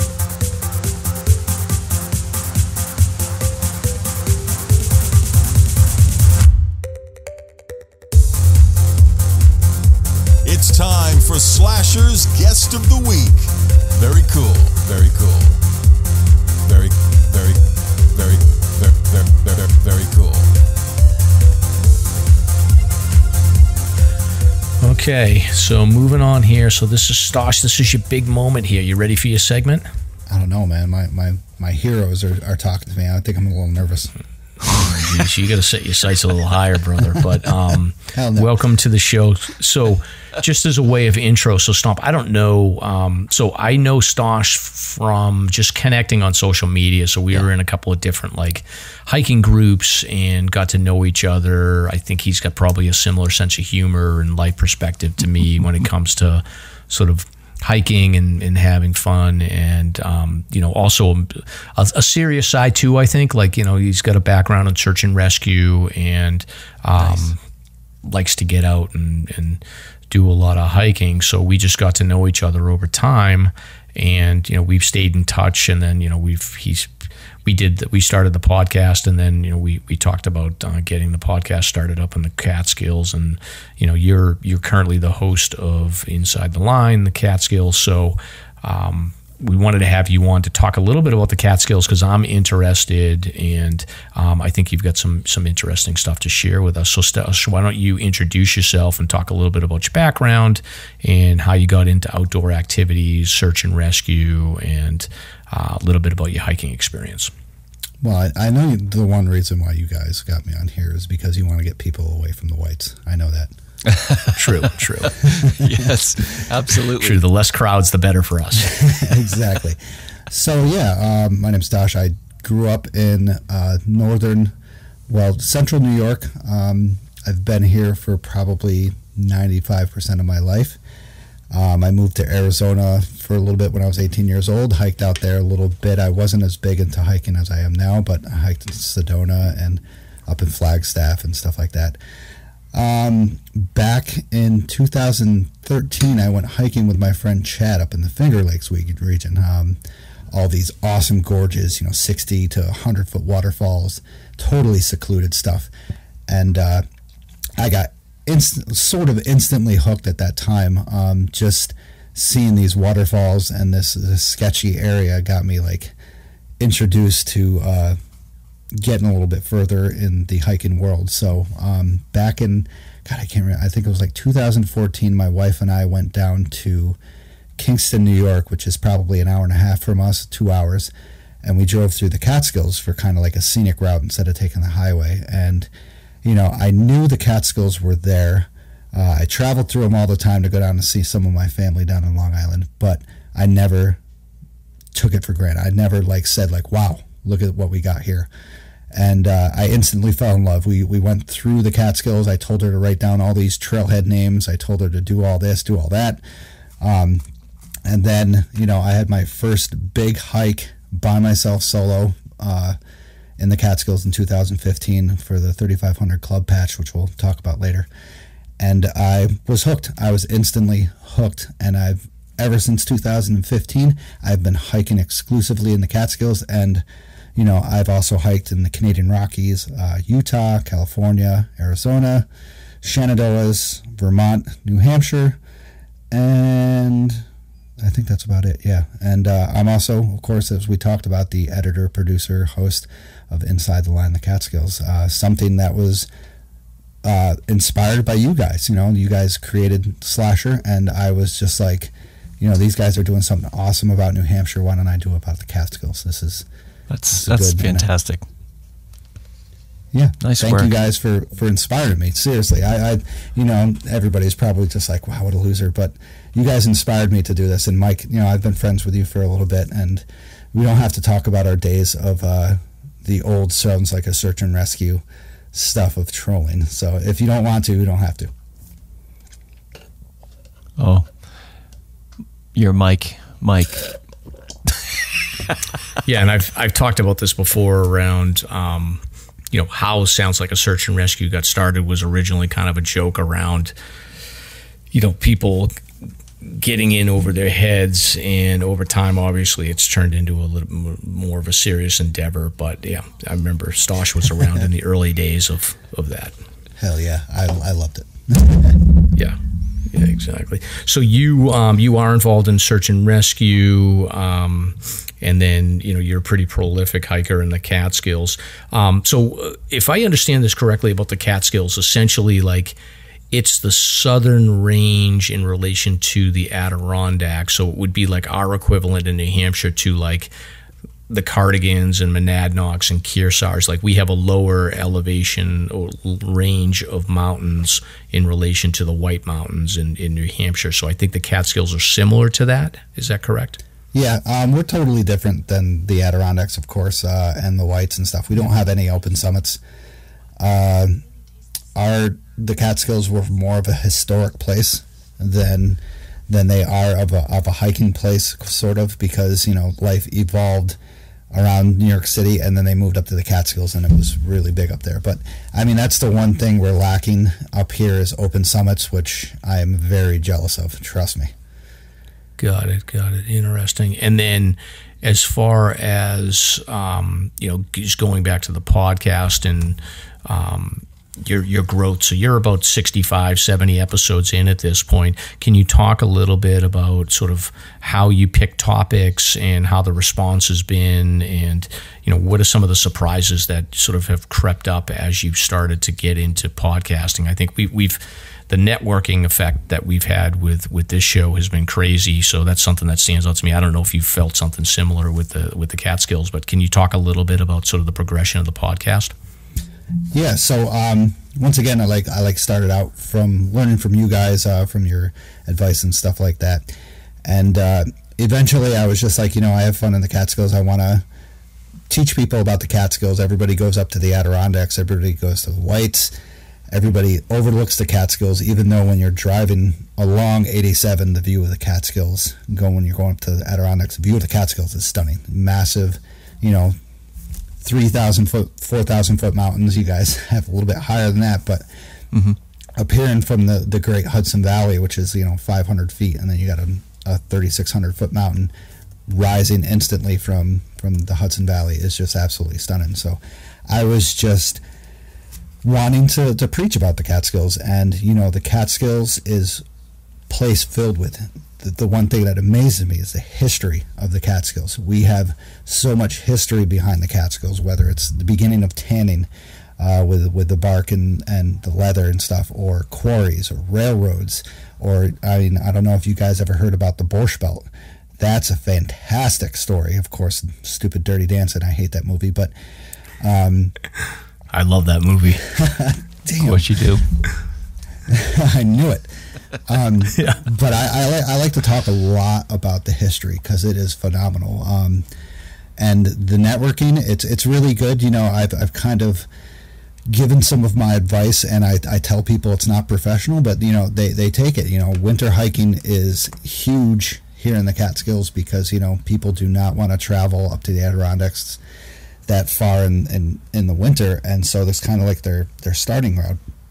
And talking about hiker safety in the winter, and just hiker safety in general has been a pretty big topic for the podcast, and it's really fun, just to hear feedback of people, saying like, I enjoy your podcast, really inspires you to do a little bit more. And I seriously bounce all over the place. I don't just do hiking. It's history, local people who just hike in the Catskills, local people who work in the Catskills. It's been a pretty cool ride, I gotta admit. Got it. And then as far as the hiking culture there, so obviously like the White Mountains and Adirondacks are very heavily sort of focused on list culture. And I know the Catskills, in case somebody's doing like the Northeast 111 or 115, I can never remember that. There are two peaks in the Catskills that are over 4,000 feet that you do climb as part of that list. But can you talk about, how the culture of hiking within the Catskills is different than what you might find in the Adirondacks or the Whites? I'd have to say it's not really much different. The 3,500 Club is huge in the Catskills, of course. Okay. Just like the 48s, just like the 46s. The 46ers, 111, but the 3,500 Club is, of course, our biggest grabber of the Catskills. Everybody goes and does these 3,500 peaks, and what's special about the 3,500 peaks is that the requirements to get into the club is actually very, very special. You have to do 4 winter peaks to be in the club. You have to do a total of 37 hikes, 23 trailed, 14 bushwhacked, and 4 winter peaks. Wow. Interesting. So I was curious about this because I was looking at like that list. So can you talk about the bushwhacks? Are they bushwhacks from, like, we have Owl's Head, which is, people do a bushwhack for that as part of getting out there a lot of times, like Black Pond, but it's really just sort of an established kind of bootleg trail. But how is the bushwhacks? Does that mean you can basically approach it from any direction, or is it just you're using a pretty well-established herd path that's just not officially recognized? So that's a big topic right now. Actually, I had a podcast about that, the informal trails of the Catskills, and a lot of the bushwhacks are not really bushwhacks anymore. You could easily follow a herd path the whole way to the summit and back. I wouldn't say in every direction, but in the most dominant directions to like the easier trailheads and stuff, which is disappointing, to be honest. I started hiking the Catskills 8 years ago, and when I first did my bushwhacks, they were true bushwhacks. I had to use GPS or my map and compass, which I strongly used, and it was fun. But now going up a simple peak that is required as a bushwhack, you can easily find a herd path and follow it almost probably all the way to the top. It stinks, but that's the way it is. Interesting. So Stomp, this sounds like a place that you would be in heaven with. I mean, as a child, I went there. I have a weird story that we could talk about, but nice. Anyway, what is the sort of the circumference or radius of this region versus the whites? Ooh, what I think the Catskills are 372,000 acres. I think. Okay. So how much is the whites? Do you know? I have no clue. I was hoping you would know. I don't know. Mike can find it quick. I mean, it looks, Stomp, it looks like to me like maybe the lower half of the whites. Okay. Yeah, like it's half. pretty small. Okay. I gotta admit, it's the Catskill Park is a small park, and it's mostly of the higher peaks in the Catskills. So here's an interesting question. So how far away are you from, say, Manhattan? Where I live, are you saying the Catskills or where I live? The Catskills. So the most southern part, I would say it's probably like 2.5 hours. Okay. So I know I'm going off script here, Mike. Please forgive me, but I'm just really curious. So during COVID and the lockdowns, what did you see for visitation? Did you see big jumps like we did? Oh, I'm sorry for the explicit thing, but holy shit. It was... Oh, yeah. Absolutely insane. So we have... That's interesting. I don't know if you've ever heard of Catskills Falls. You ever heard of that? Nope. 250-foot, two-tiered waterfall. It was like a big, iconic painters area for Thomas Cole and a bunch of painters in the early 1800s. And beautiful waterfall, photogenic, absolutely stunning. Everybody and their freaking grandmas came up there during COVID. Yeah. Giant Ledge, another popular place. Everybody in their whole families came up there for COVID. The Blue Hole, we had to start a permit system because of how insane that place was during COVID. And I have, there was times of after the weekend, I went to Catskill Falls, and after the weekend, I went and did my own cleanup. I filled, I think it was 6 bags of trash bags of stuff right in the parking lot alone that could hold like 5 or 6 cars. Yeah. The reason I ask is I wonder if it impacted the bushwhack aspect of the Catskills. If that's part of an actual patch process, you're going to have people bushwhacking, and who knows if that wasn't part of the equation. I would say it was. During COVID, actually, we used to have 39 peaks that you used to have to hike for the 3500 Club, and 2 of those peaks were on private property. Yeah. And during COVID, we had to they actually closed off those peaks. The landowners closed off those peaks too. Oh, wow. Oh, interesting. Yeah. Okay. It was, and that was, I forgot to add that I was, at the time, I was the second vice president of the 3500 Club. So that was a definitely challenging time to chat with the landowners that owned that. And if you ever knew Catskill history, they are the Goulds, and the Goulds owned a lot of the railroads, owned a lot of the property and stuff like that in the Catskills and in Manhattan, actually. Yeah, and Stomp, there was and Stosh, you'll remember this, I remember this vividly, as there was this graffiti artist guy from New York that he's the typical sort of New York City, Brooklyn dude, hard. I mean, this guy probably served some time, I think, in the past, but he went up to the Catskills and decided he was going to put his art on one of the shelves. Literally imagine somebody spray painting one of the AT shelters. Oh, sure. Like this guy spray painted the whole thing, and then everybody went crazy. Then he realized his mistake. Then he went up there to try to like remove it with like, I don't know, sandpaper or whatever. And then the cops came, arrested him. It was a whole thing. Matter of fact, I'll include the link in the show notes of the story. But like that guy was wild. Ooh, that was a fun one, because he, you know, to notice how people, to show how stupid people are. This guy actually put his what do you call it? He put his sign on the lean-to. His tag. His tag. He tagged himself on the lean-to. Oh, geez. And that's how stupid it was. And then he later on, right down from the lean-to, is a ski resort, and he tried to drive his truck up one of the ski slopes, and got stuck halfway, and then took out his table saw or his sand saw, and tried to hike up there. And that's when the Rangers caught him and arrested him.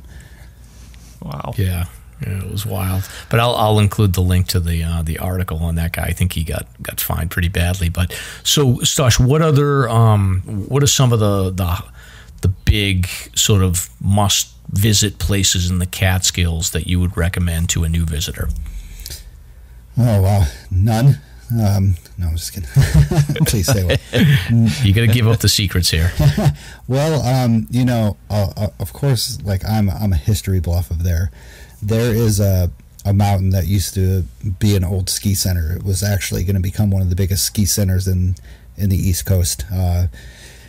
And it's got an old path that goes up to the top. It's called Bear Pen Mountain. Check it out. It used to be called the Princeton Ski Bowl. Very awesome story of when a guy was ready to build this massive ski resort on one of the best mountains that caught all the weather, caught all the snow. You know, mountains 2 miles over had like 6 inches of snow. They had like 24. So he knew the area. And there's a lot of history up there. Old ski runs, old trucks and stuff, pulley system, rope tow systems, you know, when people would just go up by a pull tow up to the top of the ski center. Opens, not, I would say open summits, but open views of where they used to cut for the ski slopes and stuff like that. That's a nice one to definitely start yourself. It's definitely an easy, good climb. Any of the fire towers are huge right now. We have awesome, easy fire tower challenge. Hunter, Red Hill, Balsam Lake, a bunch of, you know, any waterfall is beautiful. Of course, they're being over stimulated right now with the amount of people, but you know, I don't blame them. I can't blame anybody for hiking now and checking out these places. Yeah, and what do you typically do? Like, are you like a midweek hiker, or do you get out on the weekends? What's your typical hiking life look like? Like I get out like once a week, basically. I pick like a Saturday or Sunday and get out. Like, what do you typically do? Usually, which is cool things, I hike on Tuesdays because that's my day off. So nice. I have no other people out with me. Usually, I hike solo all the time. So breaking trail is a pain in the ass, but it's always fun.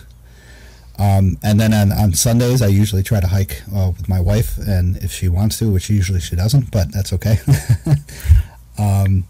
But usually once or twice a week I'm out, and then I'm always out for volunteering mostly.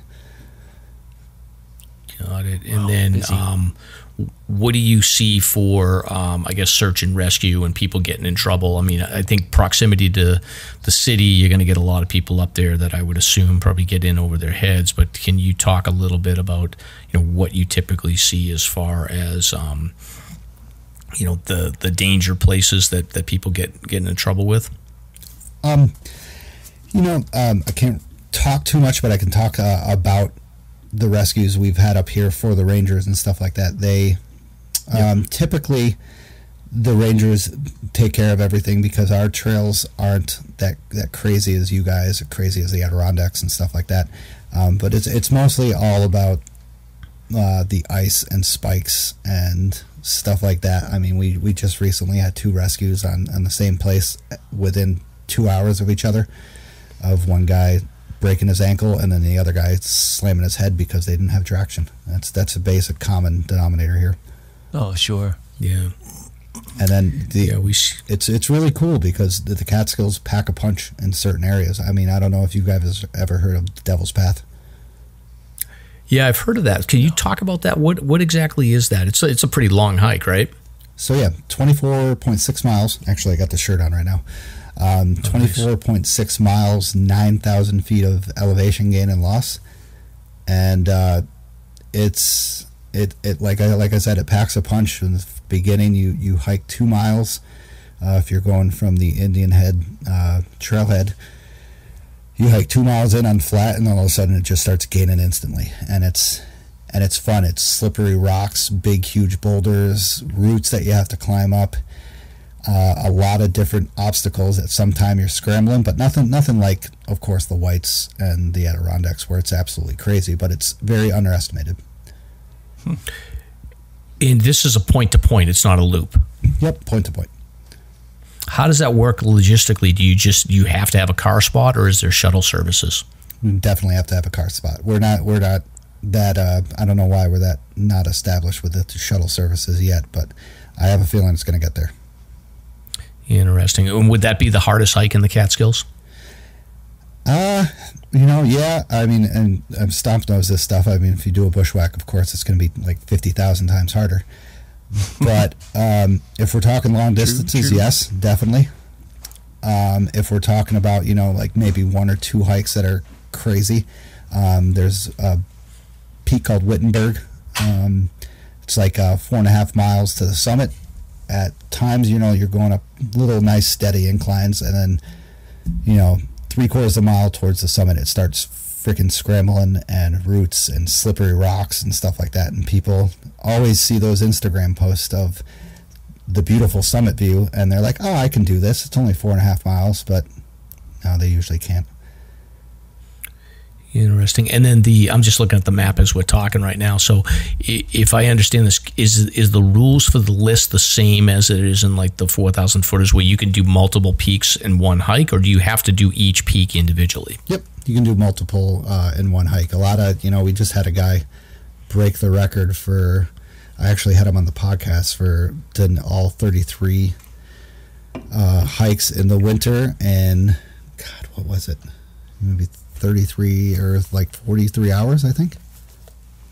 Wow. So is that the equivalent? Is that like a Deratissima? Like we call a Deratissima, basically you do a continuous hike of every peak in the White. So there's an equivalent to that in the Catskills as well? Yep. Yeah, definitely. Wow. It's pretty crazy. Stop. Maybe we can do that this summer. Yeah, absolutely. Yeah, I'd love to. You guys come down here. It's the the bushwhacks are my favorite personally. I try to challenge myself every time and try to approach it a different way, and the new terrain and the unexpected terrain is absolutely phenomenal. Yeah. Interesting. Now, how, obviously, I think you had mentioned a little bit about like sort of private property issues, but I'd imagine that there's probably other places where you got to be careful about making sure that you're not trespassing in people's property if you're out there bushwhacking, right? Yeah, of course. There is definitely a lot of areas that are like sectioned right here, right along the line, and the DEP, which is New York State Department of Environmental Protection, and New York DEC are trying to purchase some of these properties that are going over these areas. But a lot of people are actually, it's pretty cool that they're following the rules and staying away from these areas, which I find fascinating. But you know what? Social media, the internet, stuff like that is really helping out with these problems that we're having. Hopefully they're doing the same with up there in the Whites. Yeah. Interesting. And then you had said that, I mean, you had talked about this when we had exchanged notes, but there's some abandoned plane crash sites in the area.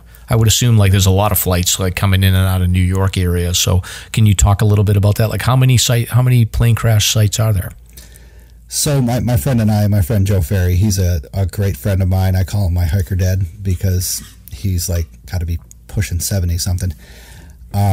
He and I fell in love with finding plane crashes in the Catskills, and on like 2 of the hikes that you do, you actually literally run into the plane crashes on the mountains. Stopple Point on the Escarpment Trail, very well known. Right in the middle of the trail is a plane crash. Fairly intact. I think the fuselage is missing, but I think they took that back for further research and stuff like investigation.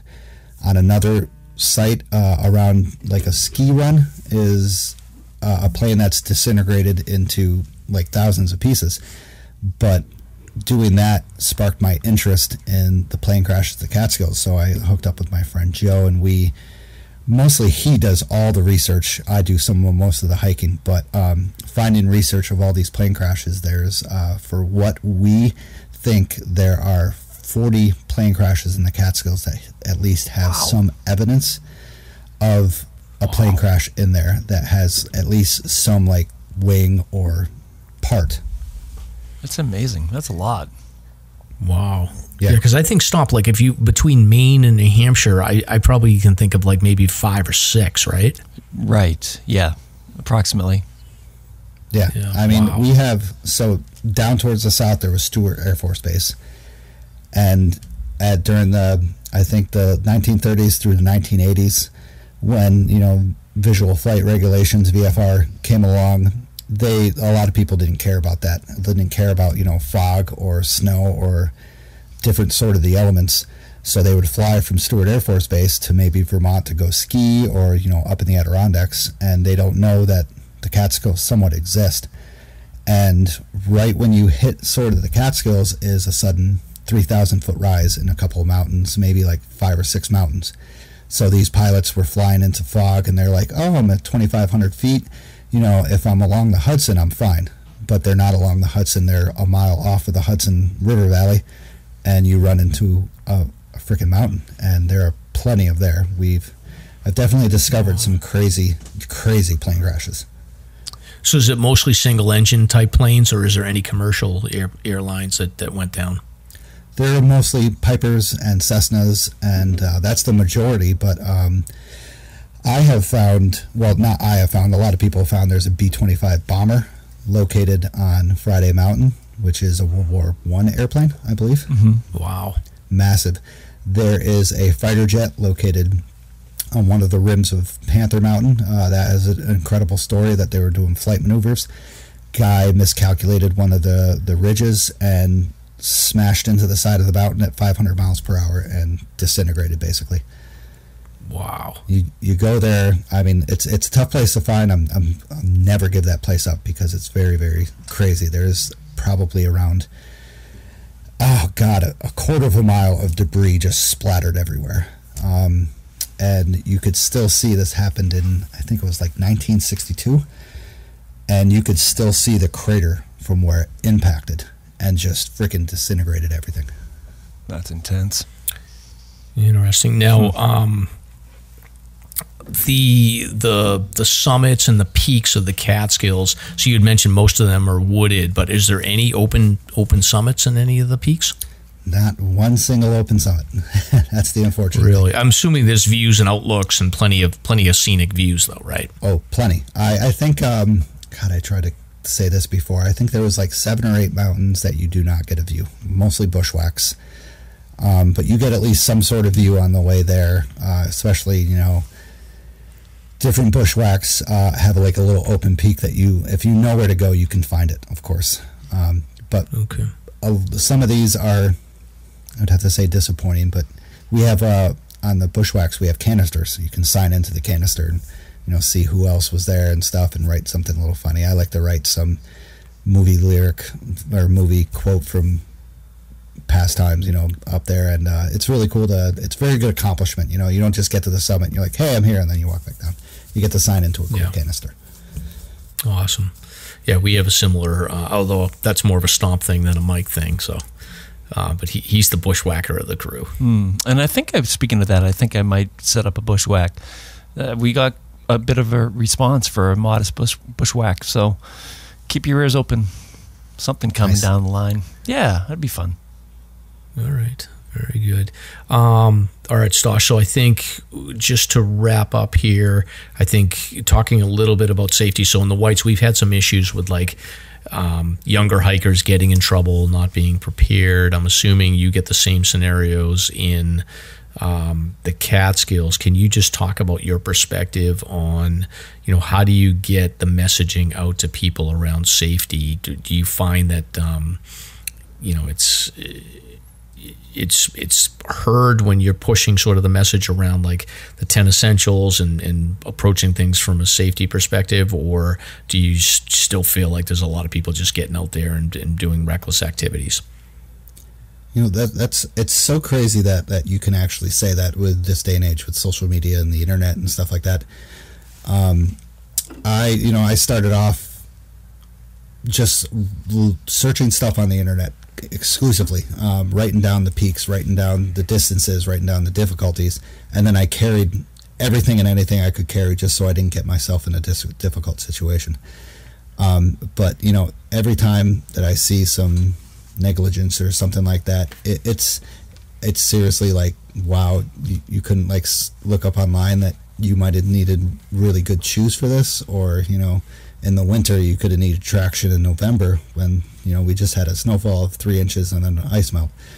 But trying to it's probably the same as things you guys face, trying to, I don't know how these people don't get this information and they get themselves into these sticky situations. But maybe it's gotten better, but worse. I think the publicity kind of pushes it a little bit too far. I don't know what publicity was like 10 years ago when this stuff was happening. So sure, makes sense. Yeah, there's still people getting themselves in these situations. Catskill Falls, it's a massive 250-foot two-tier waterfall.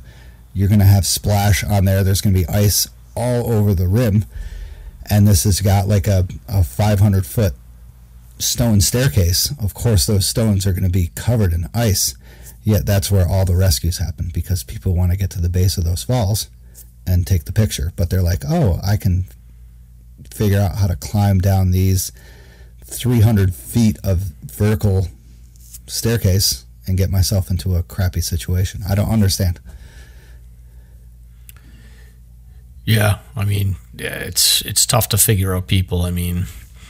As much as we try to get the message out around safety, I think at the end of the day, there's still going to be people that just go out there and either they think that they know everything they need to know to stay safe, or they just don't even understand that there's risk to this. And there's a lot of people that just get in unlucky situations. I think that's like 90% of the time is it's just like a twisted ankle that could happen to anybody. So, but it seems like the Catskills has sort of the same issues and challenges that we see in the whites, it sounds like. Yeah, it's just, the ice is the biggest factor. And people underestimate some of the Catskills, and they're like, oh, it's only little hills, but they're not little hills. Once you get up to these like calls and stuff like that, it starts to rise suddenly in a quarter of a mile, and you have boulders, and it's crazy sometimes. But of course, it's like that all over the world. So I can't say that it's that bad here. We don't have it as bad as you guys up in New Hampshire and Vermont and the Adirondacks. I will say that. Yeah. Now, do you go to the Adirondacks a lot? I've been to the Adirondacks. For my 40th birthday, I decided to climb the highest peak in the Adirondacks, which is Mount Marcy. And as much as I loved it, I really hated it, because the Adirondacks do have open summits, which is awesome. But you hike 3 or 4. It's just like I only know of New Hampshire through you guys and through like research. Owl said, you hike 3 miles in and then you start gaining an elevation. That's the way the Adirondacks are. Mm-hmm. Their trailheads are so far from the actual start of the gaining of elevation, you start to lose interest and feel like God damn, when is this going to start?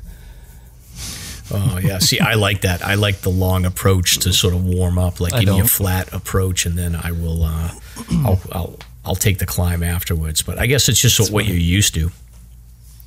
Yeah. You don't like the long walk. So you don't hate the long walks out that you're just like, oh my God, when will this end? I don't know. I think more and more like my hikes have been in the like 7 to 8 or maybe 9 mile range lately. So anything bass. I do have some big long ones coming up, so maybe check with me after I do those 3 or 4 super long hikes. I do have to do Owl's Head. I may do that this weekend, so we'll see. I may be singing a different tune. Nice. We'll see. But what's your future plans with the podcast? Anything big, or are you just going to keep 1 week at a time? 1 week at a time. I'm nowhere, to be honest, I am nowhere near what you guys are. I can't, and it's insane how you guys have just excelled in every category whatsoever. And I listen to it every week, so I'm just going week by week, seeing who I can get on there. I've had a couple good ones. I've had a couple boring ones. One of my most recent ones was really cool about the bald eagle restoration project here in the Catskills in New York State. Oh, wow. And that's awesome. Yeah, dude, it was, back when I was like a young kid, we only had one bald eagle's nest here in New York State. And now there's over 500. Yeah, it's crazy how they bounce back. Like even in my area here, like they're all on the river. It's like I'll see bald eagles like everywhere now. Yeah. It's crazy how they bounce back. Yeah, I never saw them when I was a kid, unless they had one nest down where I lived, and they were on the verge of extinction, which I was just like, oh my God, how could this happen? And then all of a sudden, I see them flying over my house, and I'm just like, what the hell? Like, it's really cool. Wow. Yeah, that's a neat topic idea. We'll have to steal that one from you, Stosh. I've stolen a lot of stuff from you guys, so sorry. Hey, have at it. That's all awesome. yours. So, anything else to add, Stomp? Did I miss anything? Any questions you have? No, I did have some questions about the grind and like the microphones and the gear and stuff like that. But if you want to just talk about that for a brief minute or two, like you do this every week. One-man show is very impressive for me. I think that's the coolest and probably would be very intimidating for me to pull off. But tell us a little bit about it, just the behind the scenes. It sucks. I am so jealous of your guys' your two charisma that you have, and I really wish I could have a co-host. And trying to get a co-host is really tough because I have a good friend that is really funny and really connects with me, but he doesn't know crap about the Catskills, doesn't know crap about hiking, but he's hiked with me several times before. Interesting. So, getting him on here would be fantastic. He just needs to be thrown in the Catskills, but it is difficult, like writing out things, editing, talking with the people, figuring out questions, finding people, but a lot of people help me out, throwing me ideas this way and that way. It's been a wild ride, and sometimes I know you guys are probably figuring out like oh man, this is exhausting, but then it's a lot. Somebody gives you a compliment, and you're just like, all right, I'm gonna stick to this. Yeah. Well, we appreciate listening. You're listening, and hopefully you get some hits off of this. I've listened. It's a good show. And just keep at it. As long as you have the passion for it, and you're just in those mountains and enjoying it and able to relay that information. That's what the magic is all about. So, but hopefully you find somebody if you're looking truly. There's got to be somebody out there. The guests help occasionally. That's a cool option. But yeah. It's tricky. Honestly, Stosh, like me and Stomp have never gotten into an argument. Like everything has always been sort of like very organic about going back and forth. Like we shoot each other text all week about sort of topics and things like that. And it is like, if you can find somebody like that, it's gold. So, cause it splits up the work, and we seem to have a good rapport as well. So I don't know if you can find your Stomp. Everybody needs a Stomp and a knobby. Oh yeah, exactly. Right. It's trust me, I'm jealous every time I listen to, because your guys, like you said, it's all organic. You guys flow one after another, and I'm very jealous of it. I'm just like, damn. Well, Well, keep at it. Sometimes we don't flow, but we'll work on it. But no, it's great. Definitely, listeners, if you want to check out, learn more about the Catskills, I feel like it may be something like I'm thinking about, like the fact that my kids are going to be off to college. Like I got to start thinking about more trips for me and my wife, and I think the Catskills will be on the list for sure. Do they still have those resorts where you go into like the bathtub that's like a big wine glass? You know what I'm talking about? Like that's what I think of the Catskills. What's the name of that place? Oh, the Poconos, right? Poconos? Oh, that's the Poconos. Oh, I'm sorry. Well, yeah. That's the Poconos. That's down in Pennsylvania. But we have a place here in Roxbury that is very, very crazy with their hotel rooms. Like I think they throw you in a hotel room that you don't know what the theme is going to be. And it's absolutely insane. Like one of them was like, I've never been there. I've only seen pictures. I think it's called the Roxbury. And like one of them's like a snow theme where everything's white. Like everything is white. One of them's like outer space theme where the walls are like just like like organic matter and stuff like that. It's just it's wild stuff. Are there any like abandoned, like I feel like there's all these abandoned resorts in the Catskills that you can like sneak into and check out, or is that not a thing? That's somewhat still a thing. Okay. They, of course, like I said, the Borscht Belt was huge in the Catskills here, where all the Jewish people came up and built massive resorts in the 1960s. And that's one of my favorite topics. I just find it amazing that they came up here and they came in and went all out, and then all of a sudden it just dropped, right? And the funny thing is, when it dropped was the start of air conditioning and the start of cheap flights to other countries. So all these Jewish resorts would build these massive places where everybody would come and socialize and have a great time. And then the kids didn't want to do anything when there was air conditioning. It's really weird.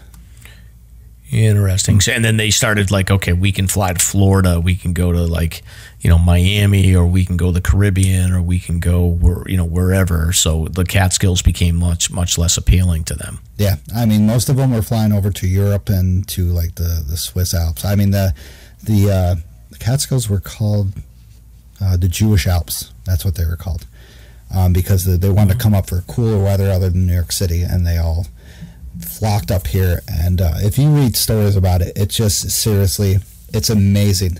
Of like Dirty Dancing, of course, that's one of the bigger the showings of the Catskills is when people went up there and danced and socialized and stuff, but that doesn't show like any of the picture of the massive resorts that they had up there. They had Wilt Chamberlain was up here doing some stuff.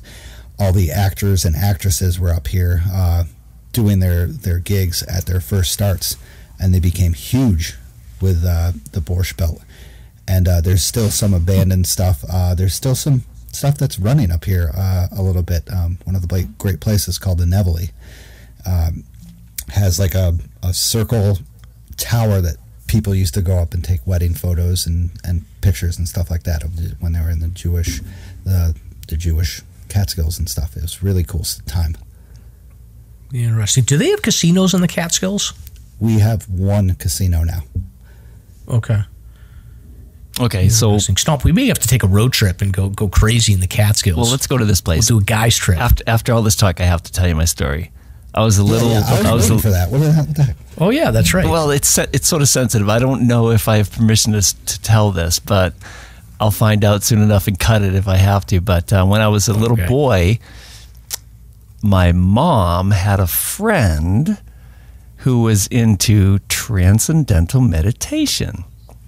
So Stomp, were you in a cult? Well, this is the funny story. So there was one weekend that we were invited to go to the Maharishi Mahesh Yogi's Transcendental Meditation Camp in the Catskills. You were in a cult. That's amazing. Wow. So I don't know, Stosh, if that still exists there or not, but I spent the weekend, so I was a little kid, so I was just like, wow, this is pretty cool.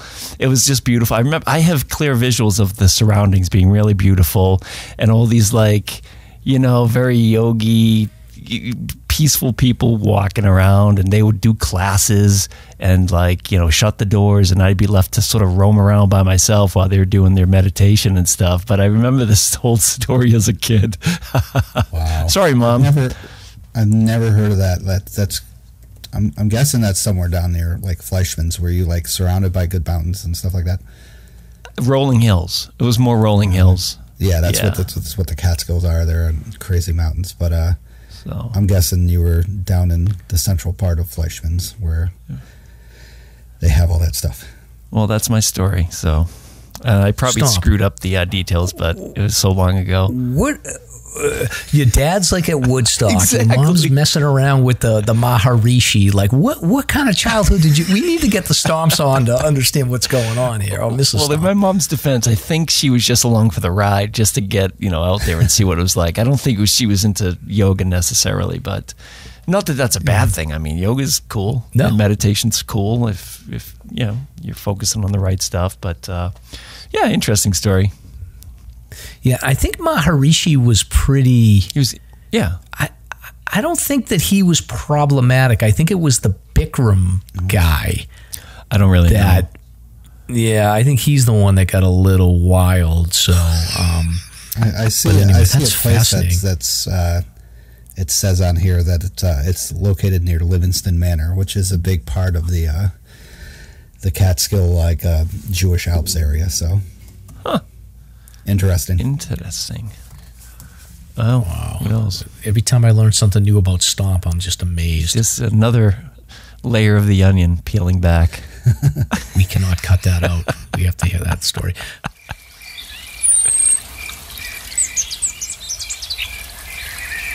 Slasher's hiking topic of the week.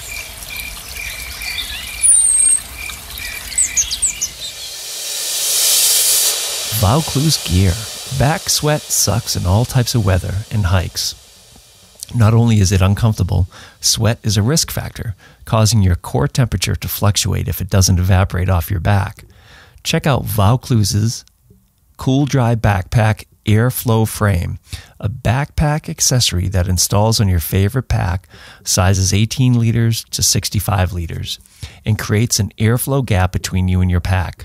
Whether you're in a hot or cold temp, even if you have a pack with a curved frame, the Cool Dry frame is a real game changer when it comes to airflow. Visit VaucluseGear.com to order a Cool Dry frame today. That's VaucluseGear.com. Is a New Hampshire state licensed child care provider that offers care for children from 6 weeks to 12 years with flexibility in before and after school care as well. Sweet Beginnings aims to instill a love for learning by providing a safe and positive experience within a loving and warm environment. Sweet Beginnings Daycare believes this is a good foundation to teach children in order to prepare them for their future. For more information, contact Sweet Beginnings at 603-568-4530. Visit them at Sweet Beginnings Daycare on Facebook, or email Shandy at shandyelliott@outlook.com. SHANDIELLIOTT. Anyway, so thank you so much, Stosh. So we're going to move on to our next topic here. So definitely stick around. You probably have some insight here, but I wanted to just give an update to the audience. I have a little weird hobby where I basically take all of the media reported search and rescue events that happen in the White Mountains, so that anybody can do this. There's no secret to this. Basically, you go on the Fish and Game website, you go through their news reports, and I have this little form that I fill out that essentially has the month, the date, the trail, the mountain, whether it's associated with a particular list. I have the name of the person that gets involved in the search and rescue incident, the city, the state, their gender, their age range. And I have this rating where we say shame, no shame, which is reckless or not reckless, and then categorize it. And then I've actually added Stomp a couple of new things. One, I've added whether or not the hiker was solo or in a group, because I just find that interesting. Makes sense. And then the other thing I've added is whether or not a helicopter was involved in the rescue. Okay. Just so we can get in it. I started to also put together the timeline, because on almost all of these news reports, it'll say like the call came in at this time and they were able to get the person to safety by this time. But it just took too long, and I was kind of plugging through it over the weekend and after work, and I just was like, I just can't do this. So, but for the most part, like I have this data, and it goes back to 2019. So I've got basically all of 2019, all of 2020, and all of 2021 completed, and I've actually posted the search and rescue like report that basically tells you know, how many SAR events there were, how many people were involved in those SAR events. Because sometimes you'll get a search and rescue event where they got to rescue 8 people because they took a wrong turn. So the numbers aren't 1-to-1. And then, you know, I'll capture things like, okay, where are the hot spots? What is the month by month flow? And typically what you'll find is that like July, August, and October are like the busiest months for search and rescue in the whites. And then I capture the categories, like whether or not they were fatigued, whether they got lost, whether it was a lower leg injury, whether or not it was reckless behavior, that type of thing. And then I'll get the age ranges, I'll get the gender breakdown. And then in that way, you can sort of see like, you know, what patterns exist. And what you tend to find is that like, you know, younger people tend to have search and rescues that are on the reckless side, whereas older people tend to have more lower leg injuries. And then you can also sort of say like, okay, Franconia Ridge, Mount Washington, Mount Chicora, Monadnock, Welsh Dickey, those are like the hot spots. So it can sort of tell you where it's likely you're going to get the most search and rescue events. So I find it interesting. You know, I used to, Mike, when you did the sounds like a search and rescue tagging, I used to look forward to this when you did this. It was actually very interesting. So I figured like I'm halfway through the data for 2022 right now, and I figured that I would kind of give a little bit of a highlight of what the first half of the year looked like in 2022 for media reported search and rescue events. So just as a reminder, like over the last couple of years, like total people involved in search and rescue in 2019 and 2020 as far as media reported was 110, and then it bumped up to 118 people in 2021.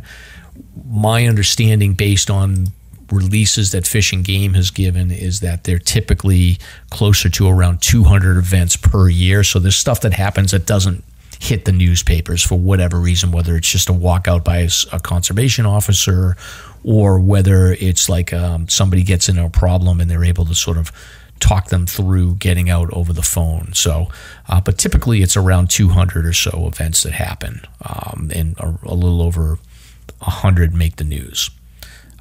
So a couple of things. So I put together basically January through June, and the totals that we had in the news were, there were 31 total events involving 34 total people. So a little bit lower trend, but that's pretty typical because what we see is typically like July, August, September, and October is where you get that big spike of people. So once I start doing those months, I expect that like the total numbers will be probably close to the average, but we'll see. I'll update next week when I get to it.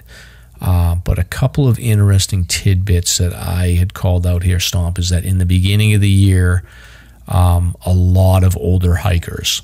So of the 31 people that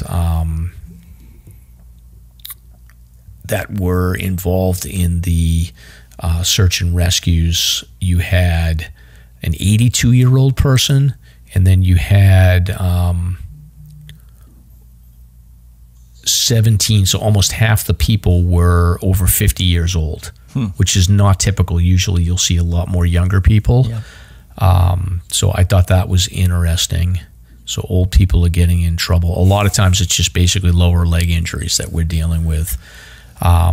A lot of the incidents happened on 52 of the view peaks, which I thought was interesting because typically you see a lot more on the 4,000 footers.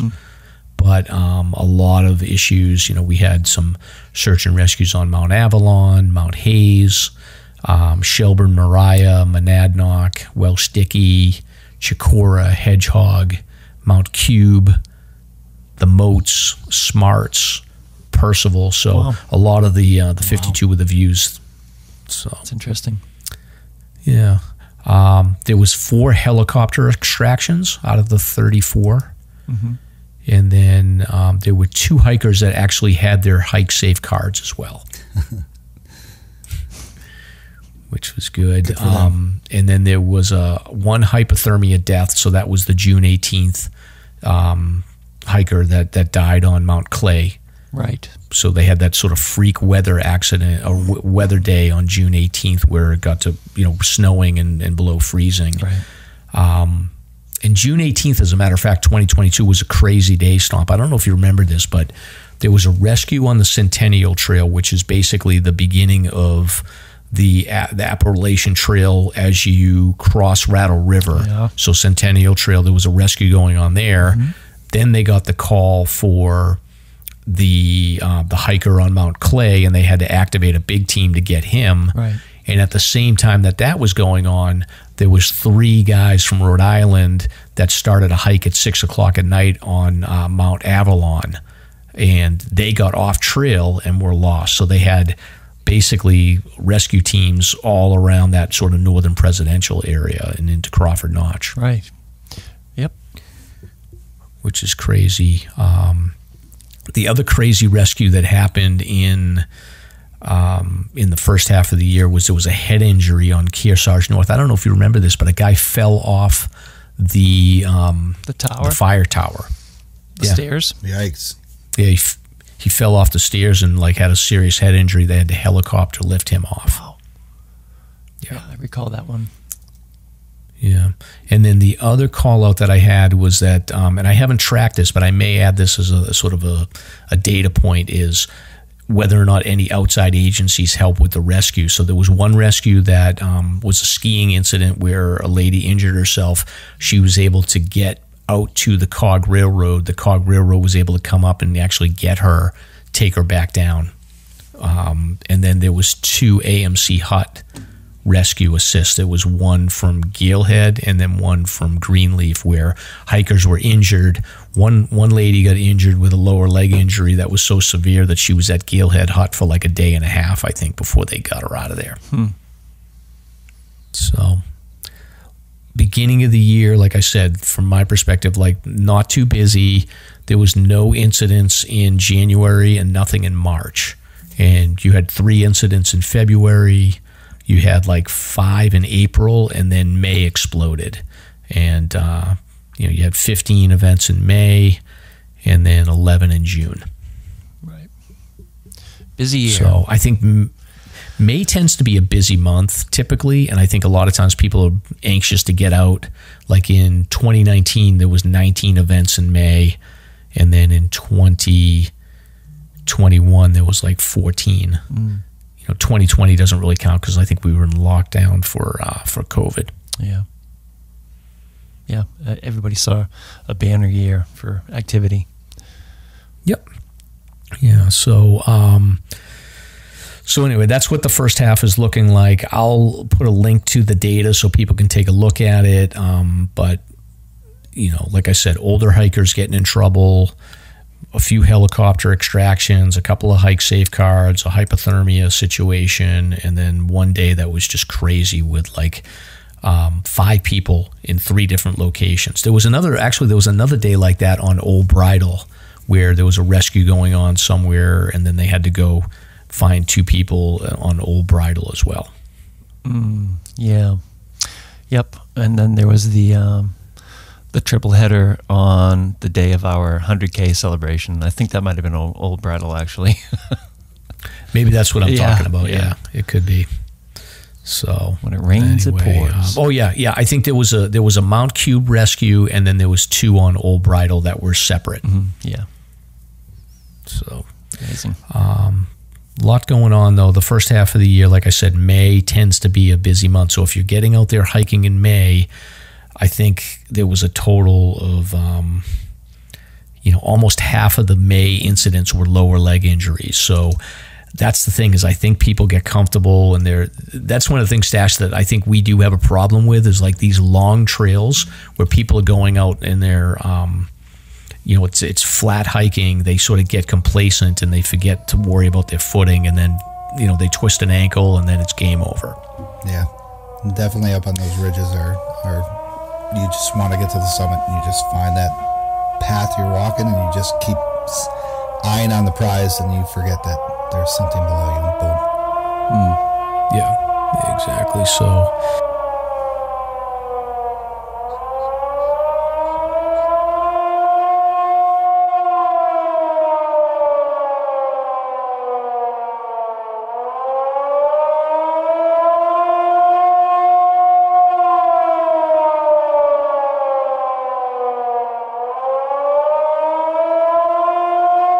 Stomp, I think we are going to punt on doing the national and local news at this point, right? Or do you want to do some selected sections? No, that's fine. I mean, there were just a couple snowmobile accidents, and there was, believe it or not, another series of accidents on Mount Baldy. There's apparently an actor that was injured, or I don't believe lost, but one or the other. But yeah, we'll move on it for the next show. Yeah. Well, one thing I did actually we should probably just slip these in there, is that there is an article from the Boston Globe magazine. Again, it's another one. The title is "Why Do Hikers Keep Dying in the White Mountains of New Hampshire?" It goes over the 3 most recent incidents that we've had, where the 2 hikers dying up in Franconia Ridge, and then the gentleman that fell on Mount Willard, and tries to sort of make sense about what might have happened there. And I think we've talked about a lot of these themes around people that sort of just get in over their heads. They may not be properly equipped, and they were able to get. I think the interview with the Fish and Game conservation officer covered a lot of the same topics as this article, but I'll link it in the show notes. I don't know, Stomp, did you have anything to add about that article? No, not really. I thought it was really well written, and whoever wrote it really did a good, thorough, in-depth job, which is really great. So highly recommend reading it. Yeah. And I think the one other thing I'll say, and then we can close, is that I think with the media, a lot of times, as I was looking up that article about the recent hiker deaths, there was another article that showed up in the search results from the Concord Monitor that was the headline was "Hikers Dying Due to Medical Emergencies." That particular article was talking about how we had a small cluster of people that had died on trail due to, and they were younger people, so it was a little bit of a like, okay, what's going on here? But basically having heart attacks on trail. So we had, I think, 2 or 3 deaths over the summer that were due to heart attacks or medical issues. And I think a lot of times the media chases these very short-term trends, which is another reason why I find pulling together historical data over the course of a longer period a lot more valuable, because the short-term trends do tend to sort of cluster together. But when you step back and look at things over an extended period of time, you can sort of see like, all right, well, it's unfortunate, but yeah, there typically is, 8 or 10 people that pass away. Some of them will pass away due to hypothermia. Some of them will pass away due to medical issues. And when you look at it over the course of a few years, it tends to normalize, and it becomes like, I don't get as extreme over like short-term trends as I think the media tends to. Yeah. Let's see what the rest of the year looks like for that. Maybe we can revisit that topic. Yeah, I think over the weekend I'll be prepping for a medical procedure over the weekend, so I'll have some time to just poke away at the computer so I can get the rest of the I can get the rest of the data together. Sounds like a good idea. Yep. All right, so Stosh, thank you very much for joining us. Hopefully it was as fun as you had hoped it was going to be.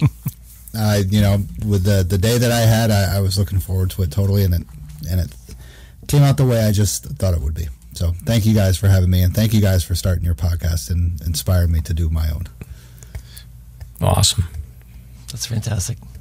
Thanks for listening, and thanks for joining, and awesome. Till next time. Thank you for listening. If you enjoyed the show, you can subscribe on Apple Podcasts, Spotify, Podbean, YouTube, or wherever you listen to podcasts.